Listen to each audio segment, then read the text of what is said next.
A quick warning about today's episode. The end of the episode features talks and depictions of depression, death, and suicide. If these are sensitive topics to you, please be advised before proceeding. Thanks. On to the show.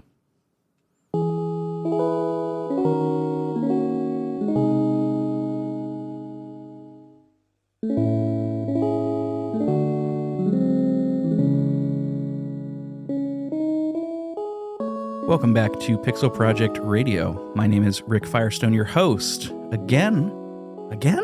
Yeah, that's right, again. And once again, as you might have ascertained from the title, we are talking about Final Fantasy VI, one of the greatest JRPGs on the SNES and maybe ever. And once again, I am joined by the aficionado of RPGs from this time period, Chris Coplien from the Retro Hangover Podcast. Chris, how's it going, dude? Hey, I'm doing great, Rick. Happy to be back for part 3.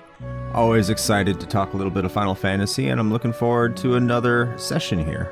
Yeah, I've been looking forward to covering this one for a long time. And just to remind everybody, this was chosen by the listeners. This was before we had our Patreon, and now that, goes into the patron perks. But at the time, we ran a summer JRPG poll, and you all chose this. So you get what this is going to be like 10 hours, 8 to 10 hours of Rick and Chris and Ben for one part just going to town, and it's a lot of fun. But before we begin, I have just a few miscellaneous things here to talk about. This is something that I know happens in the stretch of the game that we're talking about today, but I don't remember writing it down, so I wanted to mention it up front. We learn a little bit about Kefka's backstory here, and you learn this just by talking to somebody. It's not like required or anything, but you learn that Kefka was one of Cid's, Cid is a character we meet soon, one of Cid's first Magitech experiments on a person. And what we learn is that because Cid wasn't super great at it at the time, the technology maybe wasn't quite all there, we learn that Kefka unintentionally got a lot of magic power, but it kind of shattered his mind. I think that's a really cool origin story. I had actually forgotten about that, but we only get a few lines about it. So it's super cool. It's something to keep in mind because as of this time, we haven't really seen Kefka as anything other than kind of a bumbling idiot, right? Yeah, and I think this is an important aspect in terms of villains and how they are developed. I think what you said there towards the end is very, very important, that we only get a few lines about it. I feel that if this game was developed today, there'd be an entire backstory to try to make Kefka a more sympathetic character. And I don't think there's room for it, considering what happens later with him or what he's already done. This is not a character that is deserving of sympathy. But I do think that is an aspect that would have been discovered, even if this was in the next game, as we saw with Sephiroth in Final Fantasy VII, how they tried to humanize him. Now, of course, what happens to Kefka is bad. It's horrible, and I think contributes more to the Nazi imagery that Sakaguchi tried to do through his storytelling here with the Empire. And I think it's very, very overt that was their intention with how the Empire is represented, of course, with human experimentation that the Nazis did in World War II. So that carries on. But I do think it is important that we have a reason why Kefka is the way he is. We know that people who are infused with magic are very powerful, and that would lend to why he's in the situation that he's in and why his mind is shattered. But it also doesn't really answer the question. I don't think they ever address it unless you know. Maybe we can talk about this later. Why does the Emperor keep pulling him out and letting him, just be his cohort when he knows he's obviously mentally unwell? Yeah, that's a really good point. I don't know that in game there's an explanation to that. Maybe in like an Ultimania in one of those. But yeah, that's a good point. I don't think that's ever explained. Yeah, it's just, and he knows he can't trust him. I mean, it's quite obvious, but yet he keeps on going like, yeah, you get another chance. Why not? Screw it. Okay, well, we'll find out what happens to the Emperor. And we will. We do find that out today. There is so much good story to get into. I don't want to waste too much more time. There's another thing here that I was thinking about today. There is a loose metaphor, a loose allegory of Terra being Christ-like, right? Somebody that is a depiction of Jesus. And there's a couple of ways this ties into it. Obviously in the Japanese version, her name is Tina. You can extrapolate that to being a shortened version of Christina, which is kind of a feminized version of Christ. Again, it's a little loose, but it is there. She is a sort of bridge between the holy world, that is the Espers, and the mortal, that's the humans. She is one of each and sort of bridges that gap, helps the needy. And her mother's name being who we meet today, named Madonna, Madeline in the Pixel remaster, and I think maybe the GBA version, but Madonna obviously is biblical in its nature. Madeline, I've heard some folks say that that's close enough to Magdalene. I think it's a bit of a stretch, but this is there's enough here that you could make a convincing argument for it. More so, like we were talking about off mic, and you brought this up, Chris, more so than maybe Aerith in Final Fantasy VII. I think so. I think the comparison is apt. I think if you want to go deeper, and of course we don't have Sakaguchi here to impart the wisdom. And just before I get off on that, I don't think her name is Madonna in the Japanese version, but I'm not 100% sure. That might be why she's Madeline. I don't think that was a Woolsey Nintendo protectionist thing. I'm just not sure. I don't have that on hand. Hi everybody, Rick coming at you from the editing room. I just wanted to make a quick clarification. The Japanese pronunciation of Madeline's name in the original Japanese text for the game is actually Marorinu. That is Romanized. That would be Madoriinu. Marorinu. All right, let's get back to the show. When you look at what I more look at it, and this is what I'm talking about, the Sakaguchi aspect here, I think it's the desire for humans to find that Christ-like figure. And I think that ties into how Kefka is represented at the end of the game. I think there's a lot of, you look at a lot of Japanese video games that have developed stories and like kind of that trope of RPGs of you go kill God. And how has that become a trope? Why is that so prevalent within Japanese video game media? I'm not sure about anime. I think it is like Neon Genesis Evangelion, for example. It's in the name. But I think when I look at the story, when you bring that up, there's a desire to almost, we need to follow her because she does have magic. We need to be followers of her. But it's not so much that they're necessarily worshiping her, but they are exploiting her for her abilities. And that could be a comparison into religion in and of itself if this is a Christ-like figure. Now, of course, I might be looking way, way, way, way too deep into this. But if we're going to bring that point up, that's always a possibility. Just what I'm thinking of, especially when you consider when you're at the Returner Cave and Banon's like, you are that ray of hope out of Pandora's box.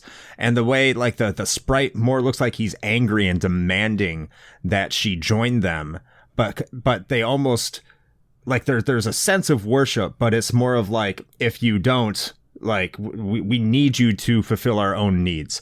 So it could be there. That could be some sort of metaphor for how people view religion, how some people view Christianity and Jesus Christ within Christianity, more using it as an exploitative tool as opposed to actually, practicing the good word, so to speak. But I'm not Sakaguchi. He would have to explain it, and sometimes developers just do things that are coincidental. Right, and you brought up Evangelion. That's another great example. We see sometimes Japanese storytellers using these Christian-based symbols and references just because they look cool. And, just because it works for them. So it could mean nothing. But that's kind of the beauty of art, right? It lives beyond the creator. And we can talk. I mean, Sakaguchi could definitively say probably, no, we didn't mean that. And that's important. Yeah, you're full of crap, Chris. And that's important to keep in mind. But I've always firmly believed that if you can make a convincing argument of something, even if it's not what the creator intended, it's still worth talking about. So we're going to see a lot of Terra's development here in this game. So one more thing. I'm stalling so much. We started a new thing in our Discord called the Community Forum, and I'm very excited about this. I'm really excited about this. We kind of did it before, but now it's for real. And what we're doing is we are asking all of you in the Discord to give us your thoughts on a game. It can be one sentence, it can be a joke, or it can be a full paragraph review. And I'm going to pepper some of these throughout the episode, and I wanted to start with 2 of them real quick. We first got the first responder to everything in my Discord, so badge of honor for that. We've got Dave Jackson from Tales from the Backlog. Dave, you are amazing. Yeah, he is. He is. And if you like our show, if you like Retro Hangover, you're probably going to like Tales from the Backlog, and vice versa. Can you say vice versa when it's 3? Whatever. You all know what I mean. Yeah, you understand it. The analytics prove it too, so we all know you love all of us. Exactly. So Dave says, Final Fantasy VI was my first Final Fantasy game, is my most played Final Fantasy game, and tied for my favorite Final Fantasy game. I think 10 is his favorite, if I'm not mistaken. If somebody wants an example of the classic era of Final Fantasy, I don't think there's a better choice than this. It's charming, it's got a memorable villain, the classic ATB combat system, great music, and a lovable cast of characters. Even replaying it alongside this PPR series, 10 years since the last time I played, it holds up remarkably well. Thanks for giving me that push I'd been waiting for to replay it again.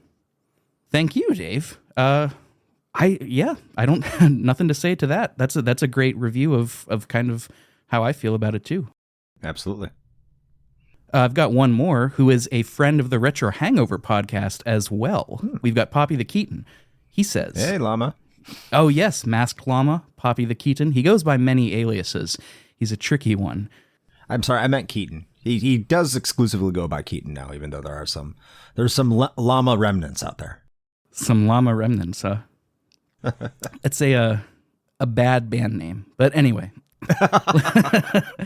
He says, Final Fantasy VI was the first game I bought a strategy guide for because I didn't want to miss a thing. Also, I remember sitting in the Coliseum, testing every item, pen and notepad in hand, writing down all the various things you could win by wagering stuff. Oh boy, we're not going to get to the Coliseum today, but that is a feat in and of itself. I go there for one reason, but we'll talk about that when we go there. Oh yeah, it's going to be 2 fun. reasons. All right, there are a couple more, but I'll pepper those in as we go through. For now, Chris, I think it's about time we jump in. Or should I say jump off, because we're on the airship. Oh no. Or, oh yay. Freudian slip, huh, Chris? I get you.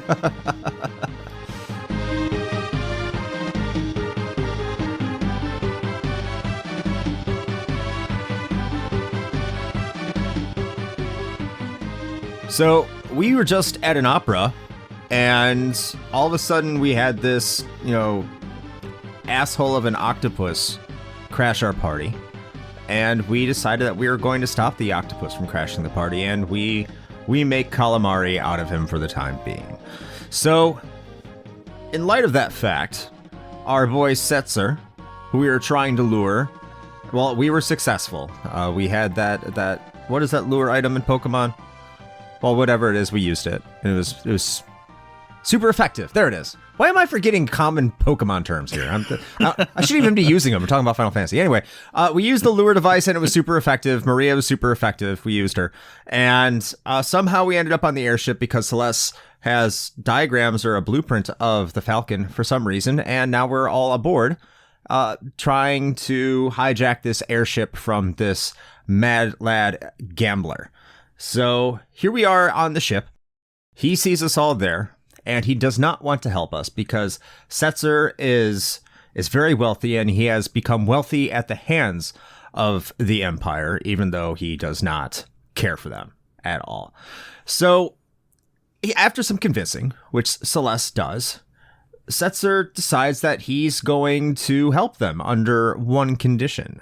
And that condition is if Maria or Celeste marry Setzer, because he wants nothing but Maria. He's a major creepo in this factor, and I don't understand why that's not discussed more when we talk about Setzer. I actually think the more I think about it, I think Setzer's kind of a terrible character outside of one scene that always makes me cry, and we might talk about that today. But he's a total weirdo. So Celeste understands this. Celeste recognizes this. She is a smart woman, and she decides to make a bet with Setzer in order to just get the airship carte blanche, which I don't understand why Setzer agrees to this bet, because he already kind of had everything going for them. And I think this is another part I'll talk about his character in a minute, but he agrees to this bet. Now, what's this bet, Rick? The bet is that there's going to be a coin toss. If it's heads, then Setzer is going to help the party. If it's tails, then Celeste is going to marry Setzer. It's that simple. Celeste, I don't know how she knows this, but Celeste takes a coin from Edgar, and she flips it, and what do you know? It's heads. And Setzer immediately picks it up. He says, a double-headed coin. You've tricked me. And he's thrilled that he's been tricked. He's kind of like, he's done this to so many people that he's like, oh, okay, game recognized game. You tricked me. Sabin also has a moment where he's like, wait a minute, a double-sided coin, Edgar. But they don't dwell on it, which I love. I love that because it lets us do some of the mental work, which I think is nice. But that coin, if you remember from last episode, that was the decision that led Sabin into his way of life with the martial arts. So pretty cool. I still don't know how Celeste knew that, though, that he had a double-headed coin. Yeah, and by the way, this dialogue will change depending on who's in your party as well. If you have Gao and Cyan in your party, I think it's only mentioned that she gets it from Edgar, and it's not really discussed much beyond there. You do see that she gets the coin from Edgar if only Edgar is there, and I think it's briefly mentioned that it was part of that, but I can't remember. And then if you only have Sabin, he'll be like, brother, that coin, why you? It's slightly different than if he's there. If they're both there. So again, this is one of those situations again where you want to have both Sabin and Edgar for the full detail, and if the secondary option would just be have Sabin, which is probably what I had when I was a kid. I don't know why, but yeah, there's a lot of things that they don't really explain very well around this part of the game, like how Celeste knows where to go in order to get the team up to the airship, which I just briefly mentioned. How Celeste knows that Edgar had a double-headed coin, despite Edgar not ever talking to her about that. Is this something that's happening behind the scenes? How much are we seeing that isn't happening behind the scenes? There's a lot of plot holes here that you're just kind of asked to accept.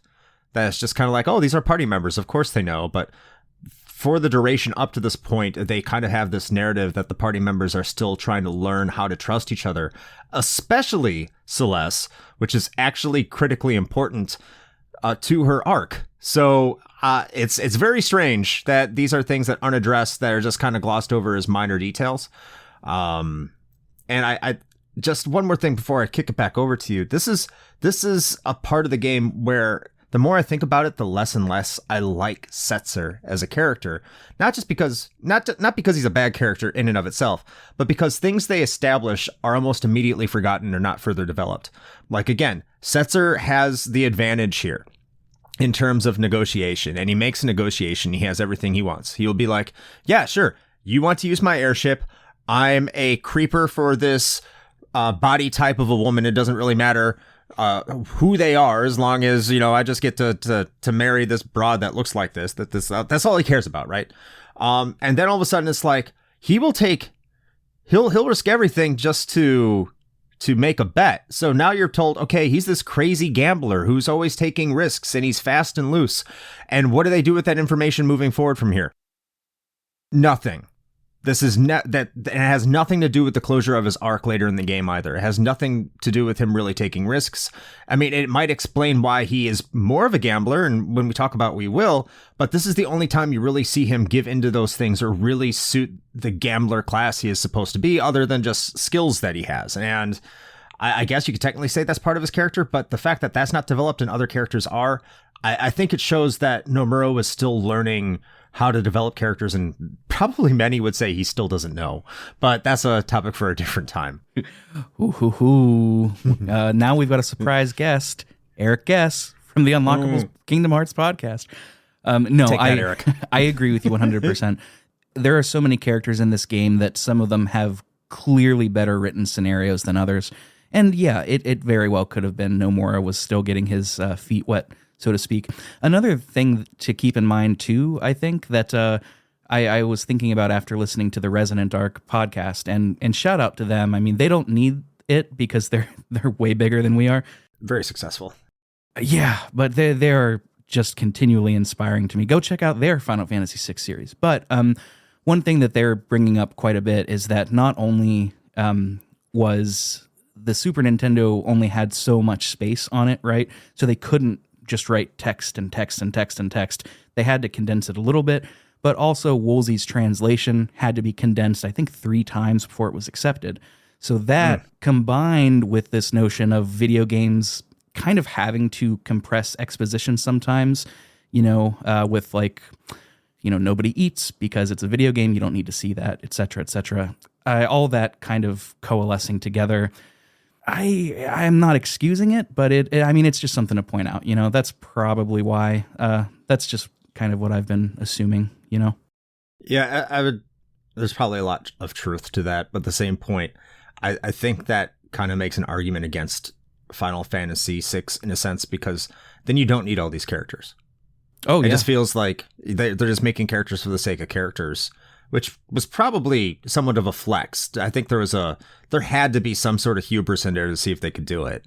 And I think for the most part they do. But an example like this, it shows they kind of, this was not the best example. Setzer is not. Completely agreed. Yeah, well said. So now that you've got everybody on board, you're going to head to Vector. You don't have to go there straight away. You can go to Albrook and a town called Sen. Both of them are imperially, listen to me, occupied by the Imperial Army. But whenever you're ready, you are going to head to Vector. Vector is obviously, it's a big Magitech facility. There's Imperial guards everywhere. And we can't really do much of anything. But we find a quote-unquote sympathizer to the returners. And he spots us and he's like, oh, I love what you're doing. I'm going to distract them so you can get inside. And his grand plan is to run around, twirl, and act like a drunk. It's hilarious, actually. It's pretty really funny. Really good. Because the text is also like he's doing it horribly. Like his acting is terrible. It's a nice little scene. It's I think that they get more distracted. The guards get more distracted just because he's being such a nuisance, rather than like, oh, are you okay? And like, oh, shut up, old man. It's like, it's great. Yeah. It's that goofy, irreverent comedy that this era of JRPGs love to do. Mm-hmm. Oh, I have another note here. This is one of my few like Japanese versus English scripts. Magitech is a term that they came up for the English translation. In the Japanese script, it's just called Mado, which means evil spirit, or something like that. The kanji ma is magic, and do is sort of like the path. It's like Bushido. It's spelled with a long O. It's not, because Mado is just window. But when you get Mado, that's sort of like evil spirit or like the path of magic. It's pretty cool. It's one of the rare instances where like the English translation is kind of more badass, because like Magitech, that's a lot better. That's awesome. It's classic. I just thought that was super interesting. I do want to jump in really quick. I think it's either Sen or Albrook that you visit. And there is a little plot device for Cyan in one of these series, in one of these cities. I think I missed this. This is where you can visit a woman who this ties into something later. I might be wrong in this, so if I'm incorrect here, just please call me out. But you can visit a woman whose boyfriend, she got a notification that her boyfriend is injured in the city that Gao's in. Oh, it's on the tip of my tongue. The one on the Veldt. Yeah. Oh, geez. With the cave. Yeah. And she's sending letters via carrier pigeon. Oh, yes. I do remember this side quest. I didn't find it at this time, but this is a side quest that kind of spans a lot of the game, doesn't it? It's very brief, but it's more, if you have Cyan in your party, it will tie into, not Cyan's, the closure of Cyan's arc, but it will tie into a development for Cyan later in the game. But this is something that you can access. This is something that you can take Cyan over to this woman whose boyfriend is injured in Moblis. Ah, yes. That's it. So just a little nugget here. Sorry for injecting that before we carry on with Vector, but I do think it needs to be said because it is something that does become slightly more important later. No, absolutely. No apologies necessary. Thank you for catching that, because I didn't. We will get back to that. Maybe not today, but for right now, we the drunken our drunken sailor, our drunken hero, has successfully distracted the guards, and we are in the Magitech research facility. The music here is super good. It's very heavy. It's very in the pocket. It grooves. This is a conveyor belt style dungeon. This is kind of a trope in JRPGs, especially Final Fantasy, and that they always give me just the littlest hint of anxiety. Really, I don't know, something about it. But this is a great place to level up. You spy Kefka. I hate conveyor belt dungeons too. I hate them. Yeah. just sorry, I just blurted that out, but yeah, I hate them. I don't blame you. It started in Pokemon for me. I mean, tying it back to Pokemon, it started there for me. I don't remember which gym is like that, but man. Inside of here, you spy Kefka. He doesn't see us yet. He is just straight up abusing some of these espers and going on about how he's going to become a god. And we do actually end up finding these espers down below. Kefka kind of kicks them down almost like a garbage chute. It's very... I don't know. It's almost very Star Wars. It reminds me of Star Wars a little bit. But we do come across two espers and we fight them, Shiva and Ifrit. And after some back and forth, we don't really kill them, obviously, but they realize that Ramuh is with us and they offer their aid as well. They turn themselves into Magicite and give us their power. You know what I never realized until I was older either? That pit you're in with the espers, It looks like there's a bunch of like carcasses around you. And that's a really good point. That's something else that Resonant Arc brought up in theirs, is that for as long as the Empire has been experimenting on espers and studying them, it seems weird that they never knew that they would die and turn to Magicite, especially because, like you just said, down here there are carcasses everywhere. Presumably, at least one of them would have died by now. Do you think they have to turn to Magicite willingly? That was the first thing that I thought too, was that it was like a choice for them. But then again, we see that happen pretty soon with Kefka. So I don't think it could be that. And I think we'll ponder on that when we get to that point, because I have my own theories, because I thought of exactly that too. But we'll talk about that in a minute. For sure. When we reach the chamber where all of the espers are held, they recognize our power. They recognize Ramuh and Ifrit and Shiva. They all turn themselves to Magicite as well. And just then, Cid comes up. This is the first time we're meeting Cid in Final Fantasy VI. He is he's like a lab worker. He's wearing like a hazmat suit, and he knows, looks like a giant condom. Yeah, it kind of looks. It kind of does. It kind of does. Banana condom. Well, I mean, obvious tie in there. He knows Celeste, which is pretty wild. He just blurts out right away. He's like, "Is it true that you infiltrated the Returners as a spy?" And of course, Locke is like, "Wait, what the hell?" And just then, Kefka comes in. And Kefka is playing right into that. He says that she can drop the charade. He says, "Oh, Celeste, that's so you." But of course, she denies this. She's like, it's not true. You've got to believe me. But Locke, nobody is sure, right? And that's important because we just met. Like we didn't really know each other that long ago. So it's not unreasonable for Locke or for any of us to think like, oh, this general just, she's committing espionage onto us. Like, what? Of course they would think that. Yeah, I mean, she obviously has connections to the Empire. She worked for the Empire. You met her as an agent of the Empire. She never explained why she was about to get executed. You never knew why she was in trouble. She just happened to be in a city that they figured you'd be coming to save her. And like, if you remember how you saved her too, remember like the guard didn't conveniently wake up when you stole the key from him. So that could have been going through Locke's head. It's like everything here is just, it's too coincidental that everything was extraordinarily easy to get here. Maybe this was all a ploy. And I think it really damages Locke just because Locke has these illusions of grandeur about being a protector for every woman in the world. So now all of a sudden, like, a lot of those feelings must be betrayed in his mind.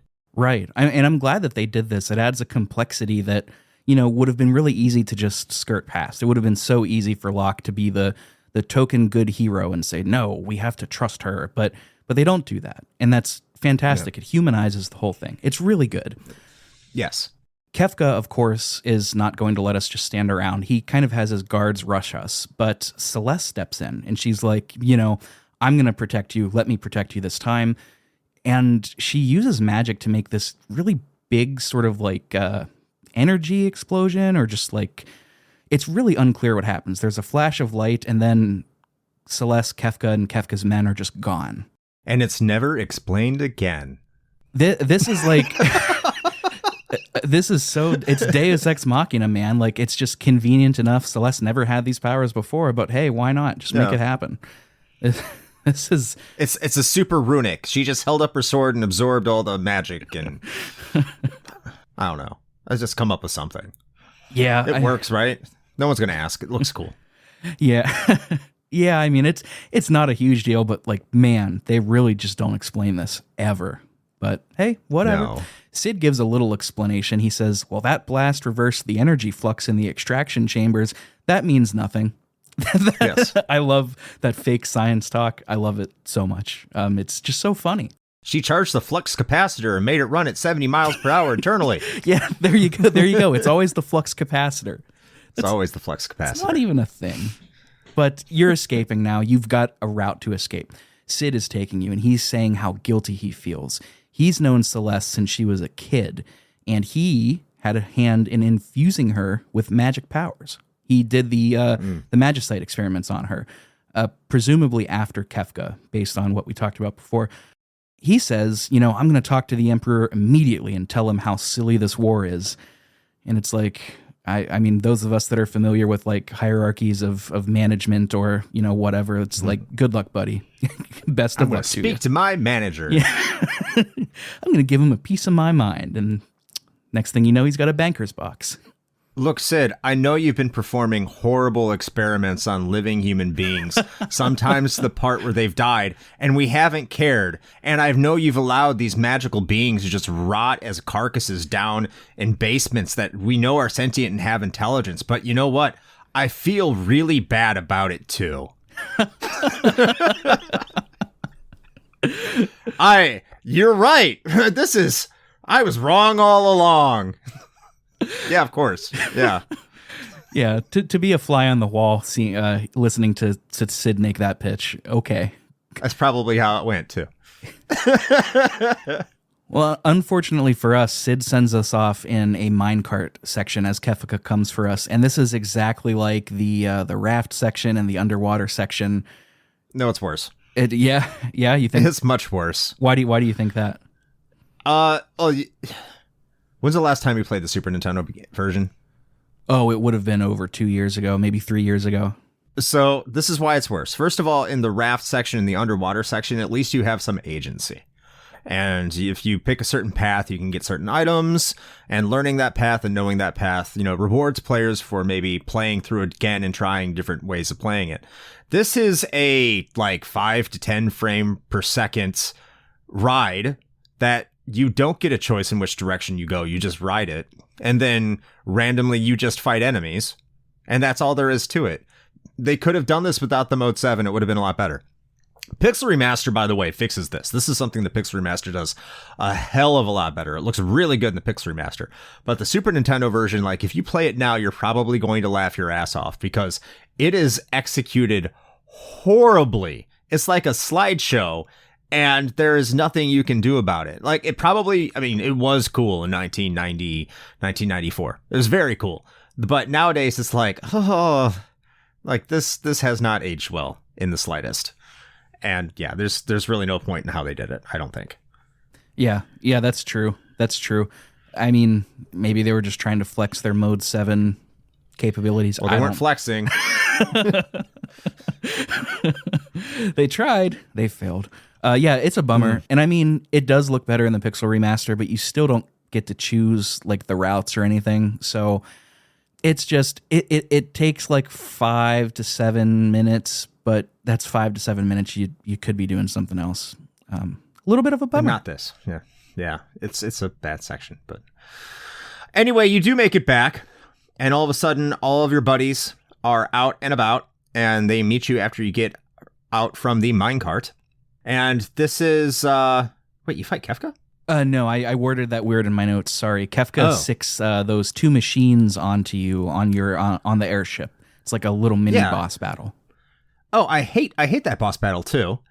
Because I'm usually, well, not anymore because I've played this game so many times, but like I remember like the first couple of times I played this game, I'm completely unprepared for this boss battle, and this boss hits hard. And yes, you are sent after that. You get a battle on the airship, and I see in your notes here you put that Blitz and Drill made this too easy, and you're absolutely right. Especially if you have the chainsaw. That's because Sabin and Edgar are broken characters, and they should always be in your party at all times because they break the game. And if you take them out, you're going to regret it. Yeah, dude, straight up. We talked about this, I think, in the first episode of this mini-series, but man, I forgot how overpowered magic can be in this game. Yes. More of the skills, because at this point, like, the magic that you get isn't the overpowering type. That happens much later. But right now, like, the lack of balance between all of your characters and Aura Bolt and the chainsaw, or Stray Cat with Gao. But the other thing with Gao is like you have to know it's Stray Cat. Like Edgar's tools you're going to find out. You're going to know that they're absolutely broken. The blitzes are broken by default. So yeah, you get to this battle and it's like if you don't have them in your party, it's a struggle. Like I've always kind of had it and if you haven't been leveling up your magic, you're definitely going to regret it. Like without a doubt. Because if you don't have Cure, and you're just trying to use, potions, high potions, or tinctures, as they used to call them, then it's going to be pretty difficult. But you do find a way to make it through this battle. Unfortunately, as a result, you end up losing your airship temporarily. You end up crash landing. Yes, and is this the scene where it crash lands in the Mode 7 graphics and you kind of go down with it? Yes. Is this a little later? Am I talking about something later? I'm talking about something later. I'm talking about something much later. Are you? Because you go back to Zozo, right? Yeah, that's where we're about to go. Okay, so you don't crash yet. Because Zozo's on the northern continent. Okay. I didn't have it written down. I was just trusting you. No, I am completely wrong. I fucked that up. I'm talking about a part later where you go, okay, I fucked this up. Never mind. No worries. Yeah, you are right, though. We are going to Zozo. Locke is still worried about Terra. If you remember from last episode, Terra transformed into an Esper, and now we don't really know what's going on, right? We don't know. She's just been bedridden. But once we're back by her side, she sort of reacts to the Magicite, and she says, I remember. And we get a full flashback of Terra's past. And yes, rather than read through all of these, I think we could maybe just summarize this, right? I think we can. And so you get into her past, and you are in control of who you find out to be Terra's father, also an Esper by the name of Maduin. Different name in the Japanese release, I believe. I'm not sure what it is. I'll just refer to it as one. I've always called it Maduin. I might be wrong, so whatever. But Maduin meets this woman who has stumbled into the Esper world on accident because at this point the Espers have sealed themselves off from the outside world, so they don't know how she got in. Now that she's in, all the other Espers do not trust her because she is a human and they don't like humans. And this is where a lot of the when you see a lot of plot synopses that are out and about, they tend to say that racism being explored within the plot of Final Fantasy. It's kind of here. I don't think it's as strong as people claim it to be, but there's an argument to be had in this section because the Espers don't trust the humans, and then they're eventually told to trust the humans, and then when they trust the humans, they find out that the humans want to exploit them. And that's essentially what happens here. They learn to trust Madonna. This woman's name is Madonna. And Madonna doesn't like the fact that all the Espers don't like her because they don't trust humans because, humans don't like Espers. Espers don't like humans. And when she tries to run away, Maduin says, "Don't run away, let's bang." And she's like, "Cool, let's bang." And they have this nice little scene that heavily implies they're banging. And all of a sudden it says, "Oh, we made a baby. Hey, look at this." For all of you listening that maybe haven't seen it, it is that. Like they go into a It's cave, exactly that. and she's like, Espers and humans can't be together. And Majuin says, how do you know unless we try? And they turn into stars and have this celestial dance. And the stars come together, they merge and create a baby. It is like, it is... It is the most like Nintendo censored with a little artistic scene version of we're fucking that could possibly be. It's great. Have you ever had sex with a monster furry? No, I think you'd like it. Oh, I do. It's so funny. It's wild, dude. 2 years later, Terra is a baby. That was Terra. Gestalt and his men come. They found the entrance here. They kidnap the Espers. What ends up happening is that they decide that they're going to enact this magical barrier to separate the humans from the Espers for good. Madonna, or Madeline if you're playing the GBA / Pixel Remaster, she decides, like, I'm going to stay here. The other Espers are just speaking loudly about how this is Madeline's fault or Madonna's fault. And so she runs off to the gate. Gestalt and his soldiers are already there, and they get pushed out of the gate altogether. Gestalt, Majuin, Madeline, Terra. And the way they animate baby Terra flying out of the gate is so funny. Woo. She bounces, man. She gets speed. That baby is flying. It's so funny. Outside, Gestalt takes Terra. He puts 2 and 2 together. He's like, oh, okay, this is a half Esper, half human. He steals her. Madonna tries to fight back and gets smacked down. I don't know if she dies or what. I assume that she did, but that's kind of how Terra got taken into the Imperial custody. Mm-hmm. You have to assume that Madonna or Madonna, I'll call her Madonna because, just kind of smash them together. Portmanteau this shit.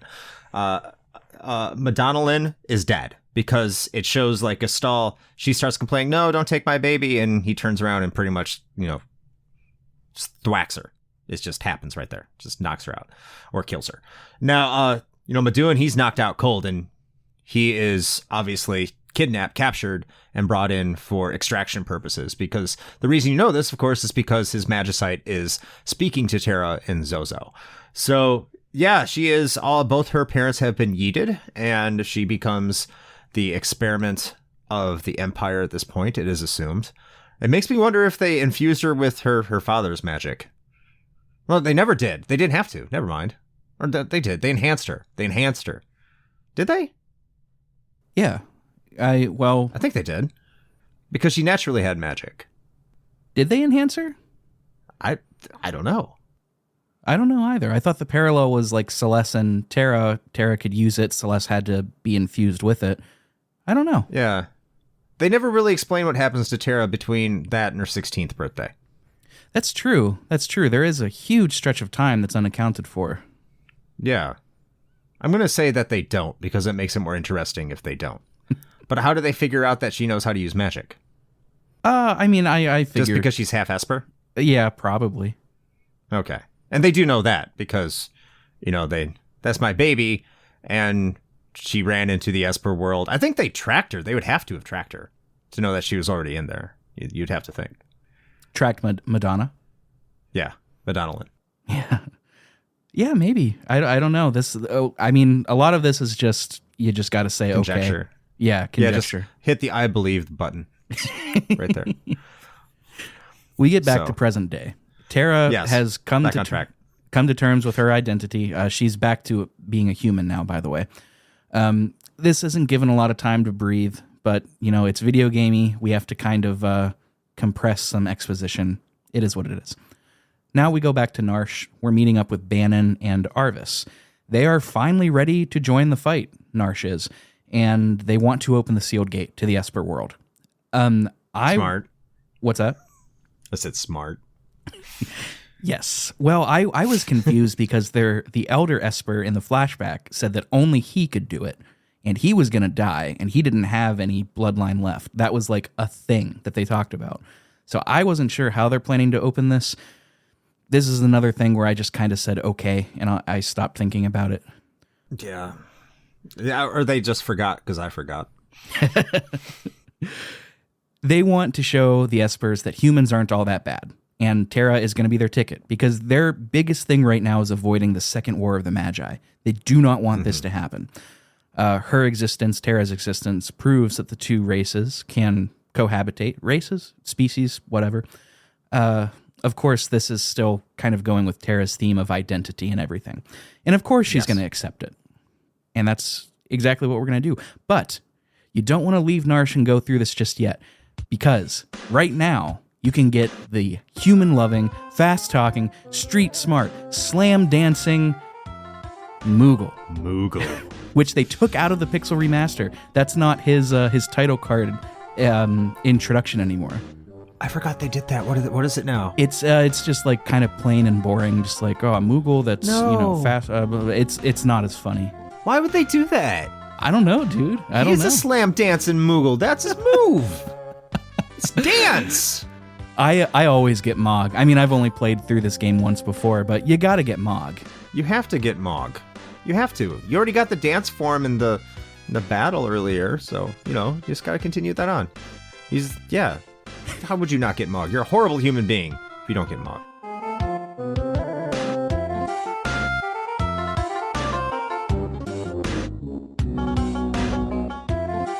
I'm not even taking that back. This is like I don't mean to cut you off, Chris, but like just no, you're fine.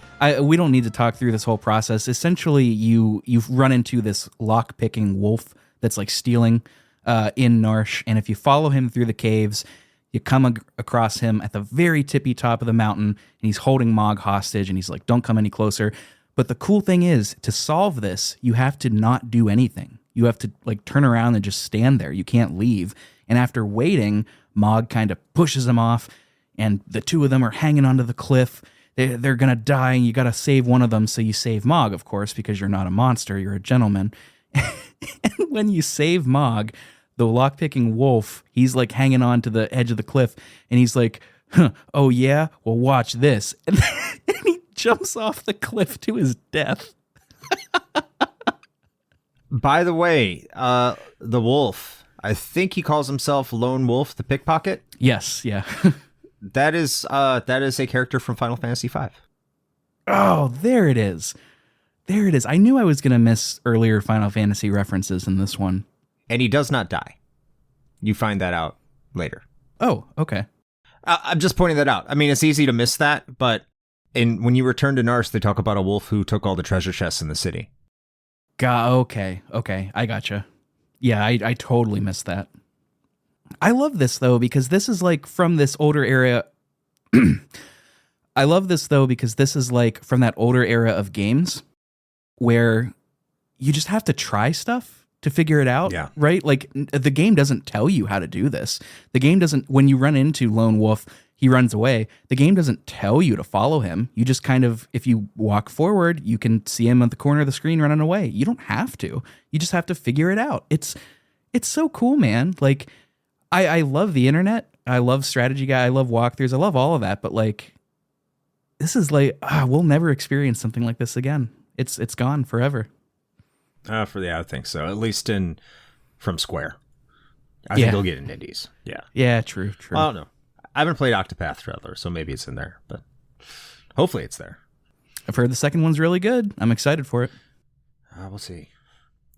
Okay, so with Mog in tow, we're heading off towards the sealed gate because we are smart people, and you've got to go through some caves to get there. Aside from the enemy starting to ramp up in level, it's not that bad because you have magic and a chainsaw. Once we get to the gate, surprise! We realize Kefka followed us all this way. He pulls the classic, we did exactly what you did exactly what we wanted to do. All is according to plan. And you let us hear Terra. Now Terra's going to open the gate because we know she has magical powers, and all the Espers will listen to her. And she's powerful. And the Espers do respond to Terra's plea for help, and they start busting out of the cave and shattering everything. And all of a sudden things are in peril. And I will say it's not a complete surprise. Like it's not like, oh, the villain planned this. How convenient. They do allude to that because on the way to this cave, there's a base that you have to go to on a bridge. And they comment, and this base is completely empty. It's emptied of all soldiers. And if you go there earlier via the airship, if you try to like sequence break it, you'll notice that it's heavily manned with soldiers. You can't get in there, or you have to fight the soldiers if they talk to you. And then it's completely empty when you go there. And they mention, this seems weird. Like, why are they letting us through? So there is that aspect. They do explain the whole entire typical villainy thing. It's not just, oh yeah, of course, it's all according to plan, terrible tropish villain crap. But yeah, anyway, espers break out, and you get in your airship. And now, while you're flying your airship, the espers start attacking your airship and cause your airship to go out of control, causing Setzer to crash land in the southern continents with espers terrorizing the land. Yes, and poor Setzer, he doesn't even know what espers are. I think we mentioned the word, and he's like, what's that? And we're like, we don't have time. And suddenly his ship is being torn apart. Like, poor guy. Really? He doesn't? Okay. But, well, or, yeah, right. So he says anyway. But right. This is where we get to see the ship go down in full mode 7 graphics. And it looks so freaking cool. Like, it does. It looks really good. And this has been happening before, but this is just where I noted it. I really like how Uematsu incorporates part of Terra's theme / the hero's theme into this, quote unquote, we're in trouble music. He sequences the melody up in like ascending half steps that really add some dissonance. He makes it a sort of dirge-ish fanfare in the low brass during it's really good.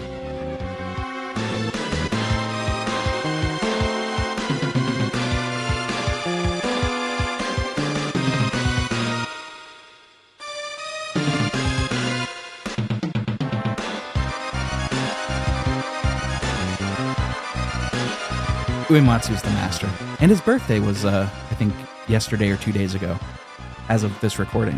Happy birthday, Nobuo Uematsu. Yeah, man. Enjoy it. Don't tread on Twitter because you make us all anxious.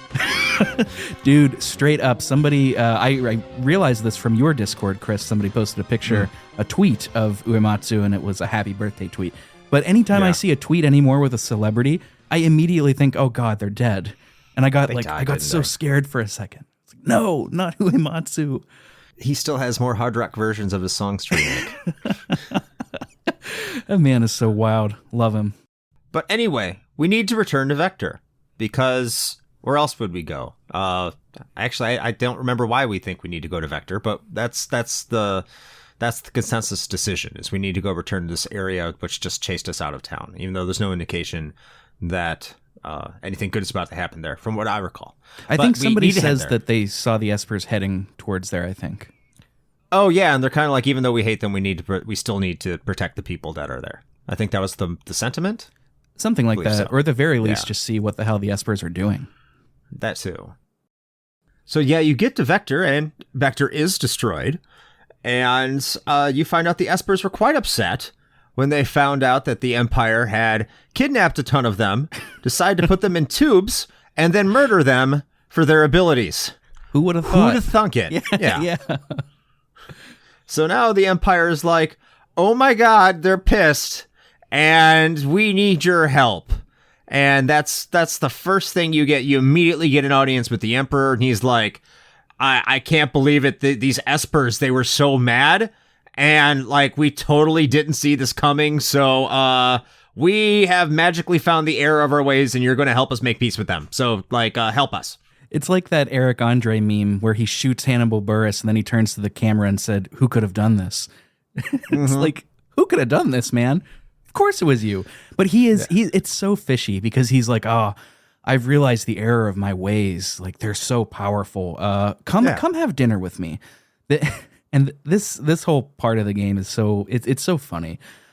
Before the dinner, he asks you to talk to as many of the guards as possible because he's not sure that they're all on board with the no more war thing. So he wants you to go, pound your fist and talk to them a little bit. Just say like, hey, we got a problem here. And some of them do have a problem. You actually do have to kind of beat up some of them with intimidation. But it's interesting because like obviously, I mean, anybody could tell that this is a ruse, right? We're being played. But, the soldiers, I mean, maybe not. I mean, warring, when nations go to war, the citizens, the soldiers, they're not necessarily, they don't necessarily share the same sentiments as the rulers. So who knows? I mean, They might not even know that this whole thing's a setup. I mean, just myself being in the military, I'm not going to speak for everybody because we all have our different views, but I'm pretty sure almost no one in the military actively wants to go to war, because I don't know anyone who actively wants to risk death. I don't think that's why people join.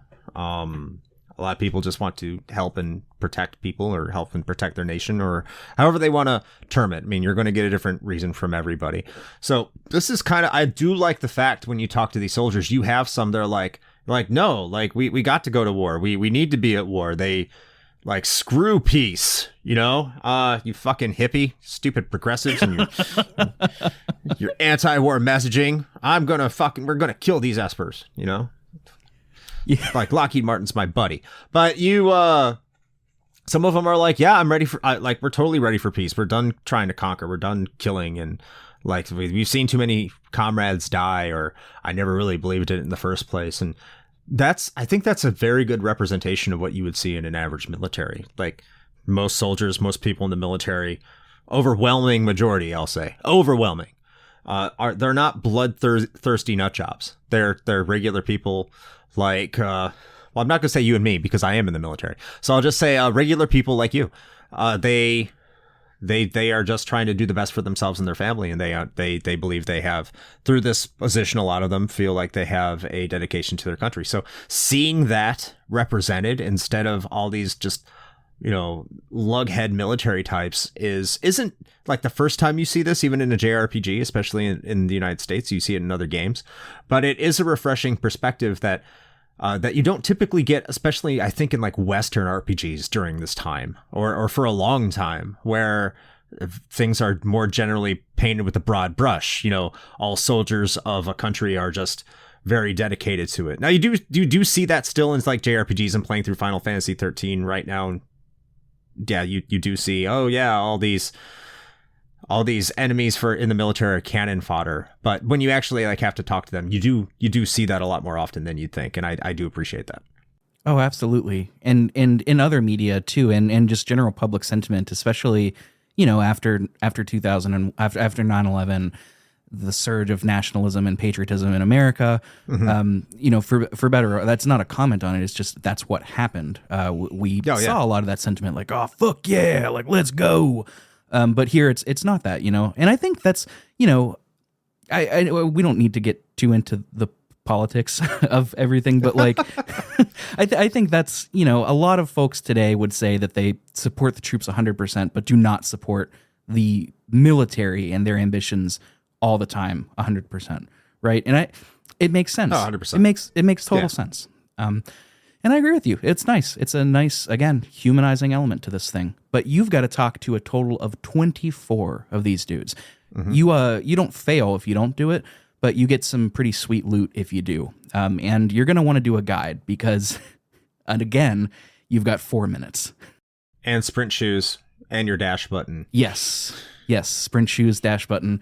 Guide. I actually only got 23, and I still got all of the rewards after this. So I'm not sure if the Pixel Remaster made it easier or what, but I'm not sure either. What are the rewards? I know there's a Tintinabar is the highest one. Is there a ribbon? I don't know. I wrote it here somewhere. Well, it's not. You get goodies. Yes, they're good. Like they're very worth it. But no matter what happens after that timer runs out, even if you're on number 24, you didn't quite get to press the A button. It's dinner time, and this dinner is weird. Like I cannot imagine the vibe in the room.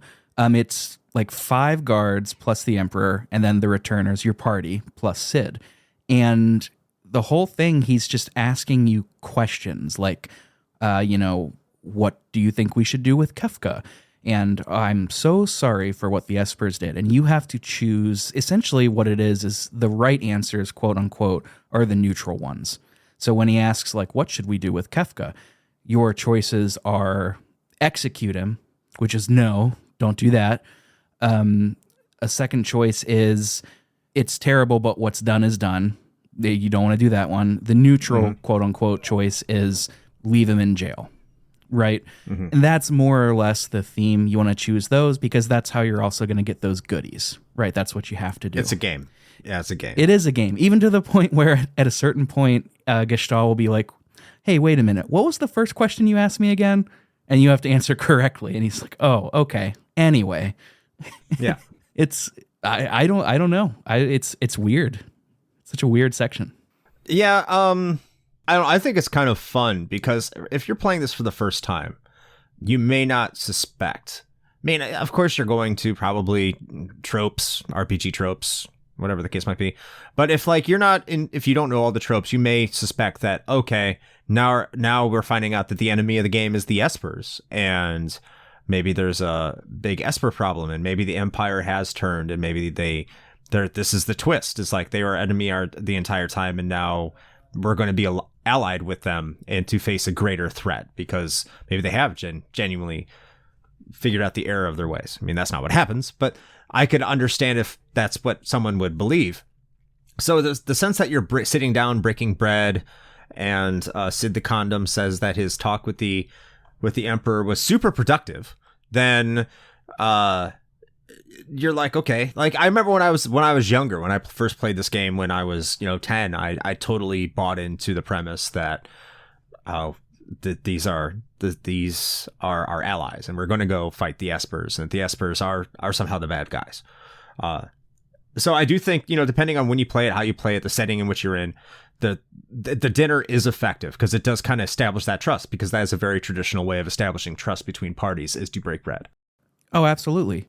The breaking of bread has been something that tribes engaged with since time immemorial, right? It's just a very humanistic thing. It transcends all culture. And you are right. I mean, the only implication that we have that something is afoot is our own intuition as people playing this game. Oh my God. I don't know if you can hear her, but she's going crazy.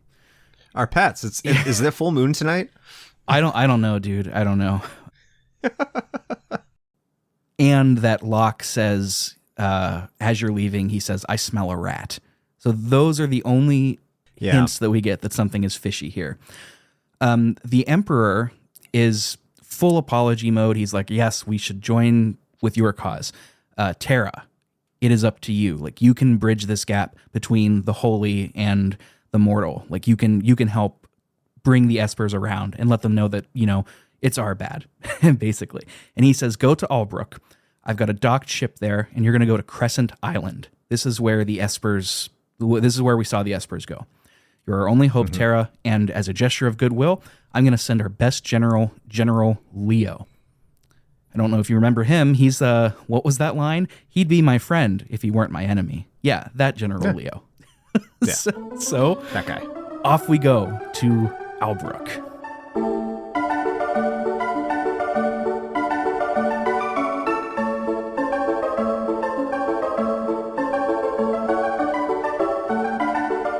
And this, I know I'm going to kind of go off on a little tangent again here, but I just want to say that this is, remember how we discussed either, I think in the first episode, how the objective was not to have a main protagonist. That was, I think, Katase's viewpoint on Katase's and Sakaguchi's output. They didn't want to have a main protagonist. Right.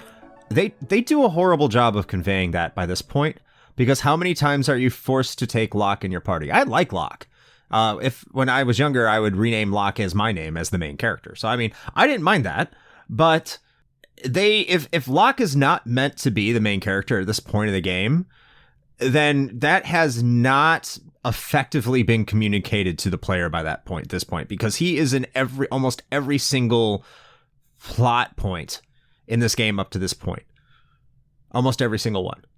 So, I don't know. And yeah, it's specifically to build a relationship between Locke and Celeste, which we are about to get to, because you get to Albrook, and then you go to the ship where you meet General Leo, and he says, oh, I brought some people that you're really good friends with. You'll recognize them. Friends of the show, Celeste and Shadow. Come on down. The party's starting.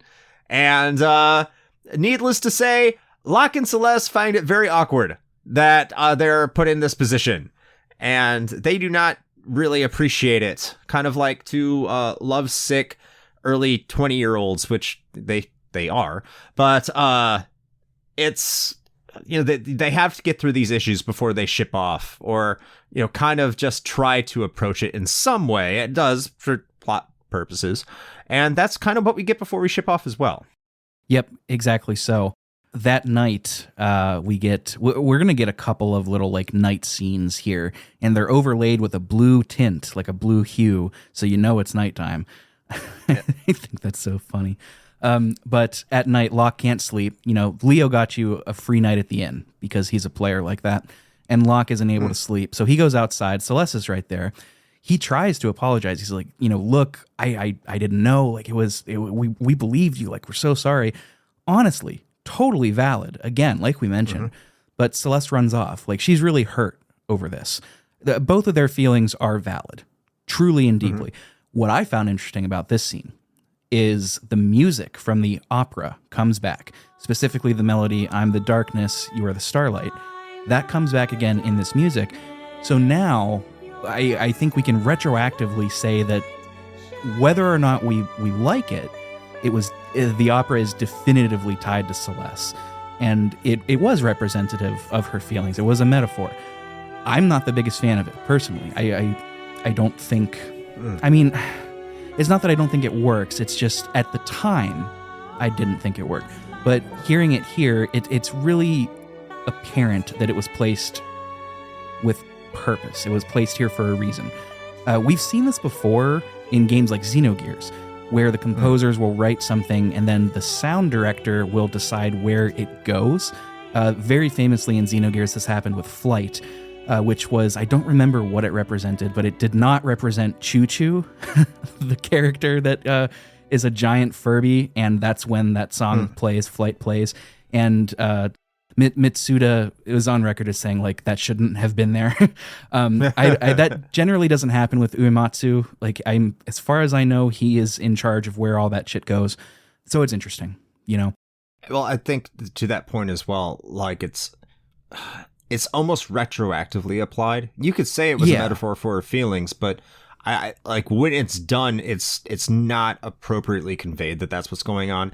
It's when you take that scene and you apply it to later scenes, and how it connects and how they keep calling back to it through, what's the term? Is it leitmotif? Yes. Is that the correct term?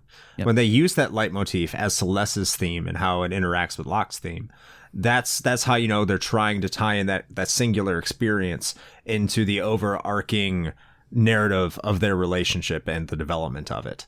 And I think that's mainly what's happening. That's why, like, I still don't care for the opera scene. I feel you, because at the time that it's happening, it's arguable that's not her feelings, but it becomes attached to her feelings and how they develop over that time. That's how it becomes that metaphor. So yeah, I'm kind of mixed on that whole way of presentation towards it, but I understand it is made with purpose. I mean, one way that you could look at it is that leitmotif is representative of unrequited love. And at the time in the opera, Celeste is directly taking part in this. We know those feelings are maybe brewing, maybe starting, but they haven't developed. Now it takes on a completely new meaning. Now this unrequited love has not only blossomed, but it's been tarnished, right? Because she's hurt. So it's not as cut and dry as just saying, oh yes, now we can retroactively say the opera definitively said she had feelings for Locke. It's not quite that simple. I don't know why I'm going on, because you explained it so well. I do this all the time. That's fine. You're making it simpler, explaining it much better than I am. No, so. Get out of here. Anywho's, we get another night scene with Tara the next day as we're sailing from Albrook. Tara can't sleep. This is on the ship. She goes out on the deck and talks with Leo, and this is a really nice conversation. It's a great scene, yes. So her emotions are returning. And to quote the original SNES translation, she wants to know what love is. It's like a direct foreigner reference, because Ted Woolsey, why not? And Leo offers her advice. He's like saying, you know, you must be patient. Like, you are a great person, and one day you will find love. You need to be patient. Like, it will happen. It's very nice. It's a really nice scene. And then Shadow comes out. And what I love about this is he offers a contrary opinion. He says There are those who made the choice to kill their emotions. Remember this. And that's it. And one, this is the first time that Shadow is really humanized outside of saying things like, I come and go as I please. Or like, death is always just a minute behind me. Like now he's actually talking like a person, which is cool. But we get two conflicting and mature opinions offered to Terra. How cool.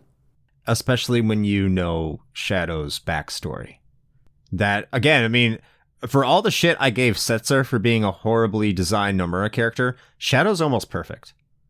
I say almost perfect. I say almost because finding out that story is overly complicated and almost not worth it to understand why some of the stuff he says or why in some of the situations he is in are so impactful. But for him to say that's like some people kill off their emotions, obviously, you know, he's talking about himself, but you don't know at the time. There's no way you could know the gravity of what he's talking about. Right. And I personally, I remember the very bare bones of his story, so I'm really excited to relive it. My only wish with this whole scene is I wish they would have offered more time to sort of make us believe that Terra's emotions had been stripped away. They just tell us. We never get to see it, aside from her saying, tell me what love is, like to everybody. But again, I mean, it's the compression of exposition in video games. It's the SNES's memory system. It's everything. It's not a big deal. She's also a child emotionally. I mean, she's 16, I think, in accordance with the plot. Yeah. So she's 16, and again, like we don't know what happened between her getting, kidnapped as a baby and her 16th birthday, but it seems to some extent seems to be implied that she was just under mind control from the Empire the entire time. So now she's actually starting to not just get her emotions back. It's questionable if she ever had emotions to begin with. And now she's trying to understand what these emotions even are. So she doesn't understand the concept of love. So that's why she's probably asking, will I be able to love somebody? Because she doesn't even know what emotions are. That's a really fair point. I think what I'm doing is I'm doing the exact thing that I say I don't like when people do, and I'm wishing that the game would spoon feed me more instead of just inferring these things. I concede. I think you're exactly on the money. You're exactly right. Sakaguchi's telling me no, though. So yeah, damn you, Sakaguchi! Blink twice if he's in the room with you right now, Chris. So we get to where we're going. Leo and Celeste decide to go together. Locke, Shadow, and Terra form their own party. Celeste tries to talk to Locke at this point, but Locke just kind of scoots away. There's no time. Terra and Celeste share a look here. Nothing is said. They just share a look, and it's SNES, so it looks like sprites, but it's so cool. They didn't have to do this, but they did. Mm-hmm. It's great. I love this game. There's so much. Yeah, it's so good. It's so good. The only town around here is a town called Tamasa, and it is quiet. It's secluded. The music here is really quirky, and everybody in here treats outsiders like with immense caution, right? Like the innkeeper here says, "Oh, you're outsiders. It's 15,000 per night. What do you say?" Yeah, it's very untrusting to the outside world. You do not know why. The quirky music, there's a little bit of a giveaway to this if you played Final Fantasy IV and you know what the city of Mysidia is about, because that is also another city with quirky music, and it is very specific in the type of people who live in Mysidia. If I say that right now, it's going to spoil what we're going to be getting to here in a minute, so I'm not going to say what it is. But longtime fans of the series will be able to draw a parallel here.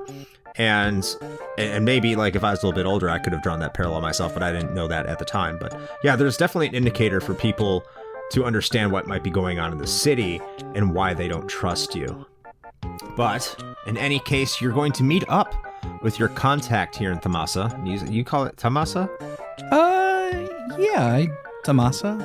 What Tamasa, that works. What do you say? Tamasa. Oh yeah, I mean, yeah. I'd have to see the katakana, but I've always called it Tamasa. Tomato, Yeah, exactly. That's how I say tomato all the time. Man, there are other people out there with lame humor like me that got a kick out of that. But anyway, Please continue, Chris. Continue. Okay. But you walk around the town and you start to see like children asking if they can use their magic. So like one is that one little girl is hurt and she asks her mom to cast Cure on her. And it seems like she's about to cast Cure and she's like, oh, she sees you. It's like, oh, yes, the Cure Band-Aids. And the little girl's like, you could just use your magic, Mom. Like, what's wrong with you? Just cast it. Hurry up already. And you're like, wait, what's going on here? There's a couple other instances that you do see throughout the town if you investigate it. But you do meet up with your contact, and your contact is Strago. He's an older man, and he's still kind of a weird agent, kind of a weird actor, he's pretending to be aloof, or as far as you know, actually aloof. And you also meet his granddaughter, Realm. Now, this is your contact here, and it's odd, but Shadow's dog, Interceptor, immediately finds himself attracted to Realm and goes up and visits Realm. And of course, Realm loves the puppies because kids love puppies. But of course, this is a dog that is brutally vicious and kills everything that walks. And all of a sudden, he wants to play with a little girl. So just 5 minutes ago, he was eating babies. Now he's playing with them. So it doesn't make any sense. Like, nothing makes sense. But as you continue to start to talk to Strago here, he tells you that there's nothing to know. They don't know anything about espers. They don't know anything about magic. Why are you here? You have a very nice day. You should go back to the Empire. I have nothing to do with you. Please go. Please go. And you're like, oh, well, if we have nothing here, can we at least stay the night? He's like, yeah, sure. I'll hook you up. I know the innkeeper. He's a great friend of mine. Just promise you to get the fuck out. You're like, yeah, cool. Yeah, sure. You're like, all right, cool. So you go to the inn and you decide to go to sleep. All of a sudden, it's not $15,000 anymore. It's a gill. So yeah, of course you'll spend the night. Why not? It's been a long day. Yeah. Interceptor eating babies. Absolutely. It's when I first played through this, I was just like, oh, okay, maybe the dog likes kids. I don't know. But it's a pretty big hint if you're not like me and you actually think about things. But in the middle of the night, Strago rushes in. Like, there's an emergency. The mansion is on fire and Realm is trapped inside. And we've got to go. We got to go. We try to wake Shadow up. He turns over, but he wakes up in a few moments, like after we're gone. And he's like, where is Interceptor? Where'd my dog go? Another big hint. So at this house is just engulfed in flames. And this is where Strago reveals that he can use magic. He's just freely casting water. The elder scolds him and they're like, dude, magic is forbidden. You can't do this. And he's like, Realm is in there. I don't care about that right now. And everybody in town is like, yeah, actually, that's valid. So they all start casting water on this house, on this mansion. Somehow it makes it worse, like considerably worse. The fire gets out of control. So we go in. We're like, we're gonna save Realm. This is a really straightforward dungeon. No random battles. All of the battles are like not scripted, but you could see them on the map. That's kind of nice. The little fireballs, yeah. Yeah, and once we take out the boss fireball, it's just a big fire vortex thing. We see that Interceptor pain in the ass too. Yeah, it kind of is. The enemies are pretty easy, but yeah, a bit of a pain. Yeah. As long as you freely use Strago's magic, I think he's got a water spell. It works pretty well. And use the summon Bismarck. Oh yeah, the whale. Did I have Bismarck? I don't know. I don't think I did. Yeah. Did I? Maybe I did. You're supposed to. Yeah. Maybe I did. I don't know. Getting off track again. Sorry. It's okay, dude. It's all right. We see that Interceptor has found Realm inside, which is great. Like, he pulled her to safety. Like, she's collapsed, but she's okay. But things get worse really quickly. It's implied that the house is collapsing. The smoke is getting heavier because we're all passed out. We all pass out except for Interceptor. This is where Shadow comes in, and he's like just jumping in through the ceiling. He's saving the day. He gets all of us out of there. He says he's going to use a smoke bomb, which is it's cute, but he gets us all out of there. And when everybody wakes up, Strago explains that this village of Thamasa is full of descendants of the Magi. the Magi, and this wasn't explained before, the Magi, they were normal humans who gained magic through magicite, through the dead Espers. And what ended up happening was after the Espers fled, they, because they wanted to seal themselves off, they wanted to live alone without being bothered, the rest of the humans were scared of the Magi. And it led to essentially a witch hunt. Like they hunted them, literally hunted them. And I think they even make it a point to say that they had trials, but it was just for show, which is a huge parallel to the Salem witch trials, intentional or not. But so what happens is the Magi came here to Thamasa to live alone. Everyone here today is their descendants. Their magic has weakened quite a bit, but they still have it. And at the end of his story, he explains all of this. That's why that they know magic. That's why that they know the Espers. Strago suggests looking to the west in the mountains, as there is a lot of magical energy there. And of course, he's coming now too. For now, he says Realm can't come. He says, no, young lady. And she's like, oh, you fuddy-duddy. And What a fuddy-duddy. So she can't come, but Strago is coming for sure. Interesting fact about Realm as a character, because she does join your party. And this doesn't make any sense, and I want to hear an explanation of why this might be. But she has the highest magic base stat of any character in the game. Interesting. So you never level up, if you never use Espers to level up magic, and you never give them the bonus to level up to give additional bonuses to your magic stat, Realm will have the highest magic stat at the end of the game, if you have everyone to level 99. Which, if you know who her father is, which we've kind of talked about, it doesn't make sense considering that Terra is a full half Esper.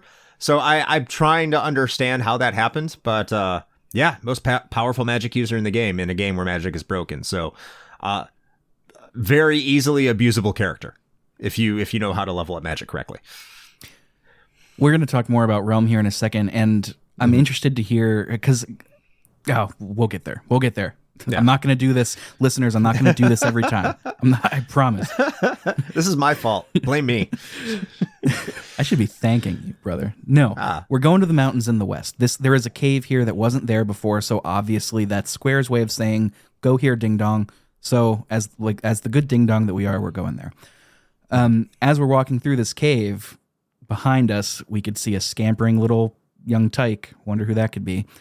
But inside, we find 3 statues, and Strago says this is the Warring Triad. This is only the second time that we've heard of this term, but now he's gonna learn us a thing or two here.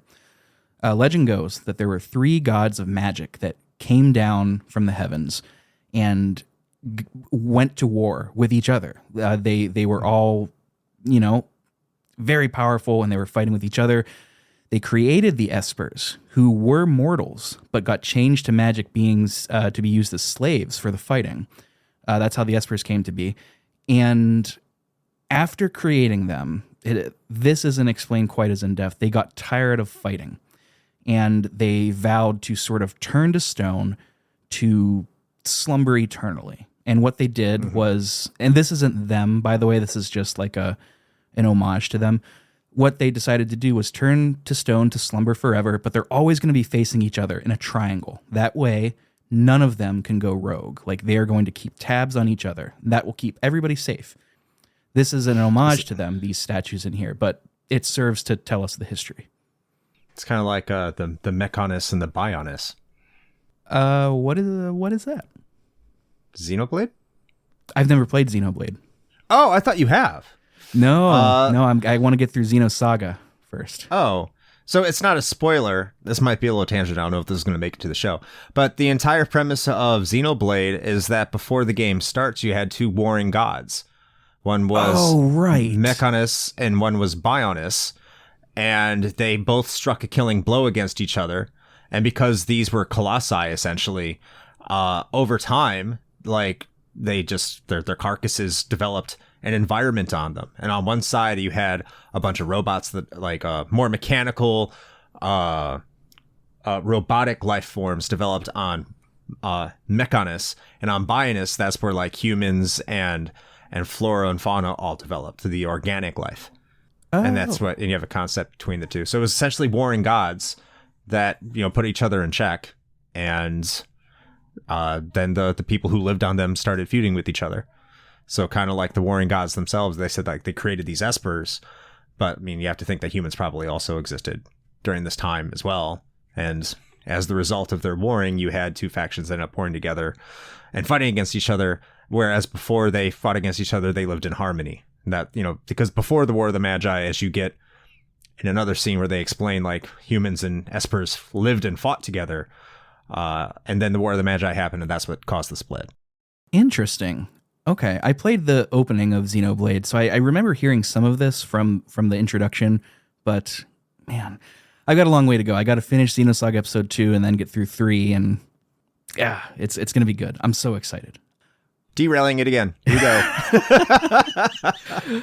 Dude, it's great. It's great. You are a welcome presence on this show, for real, bud. But I also saw earlier in your notes, kind of derail again, when the Emperor made it to the Esper world, you seem to have a question about when he was looking for the ultimate treasure. The warring triad is the ultimate treasure. Oh, okay. Yes, not these statues, the actual warring triad. You're correct in the statement that the three statues that you run into in this cave, these are just representations. So what you see here is kind of an indicator that the espers might be in this cave that are seeking refuge, because like essentially the warring triad are their gods. So this is almost a little bit like an altar of sorts, or a mini shrine to their deities. So that's an indicator that yes, the espers are indeed in these caves. They are indeed like looking for you. But before you can progress after hearing this fantastic story, we all have our favorite Final Fantasy VI villain, our Octopath traveling octopus. He is here. He is the ultimate encounter.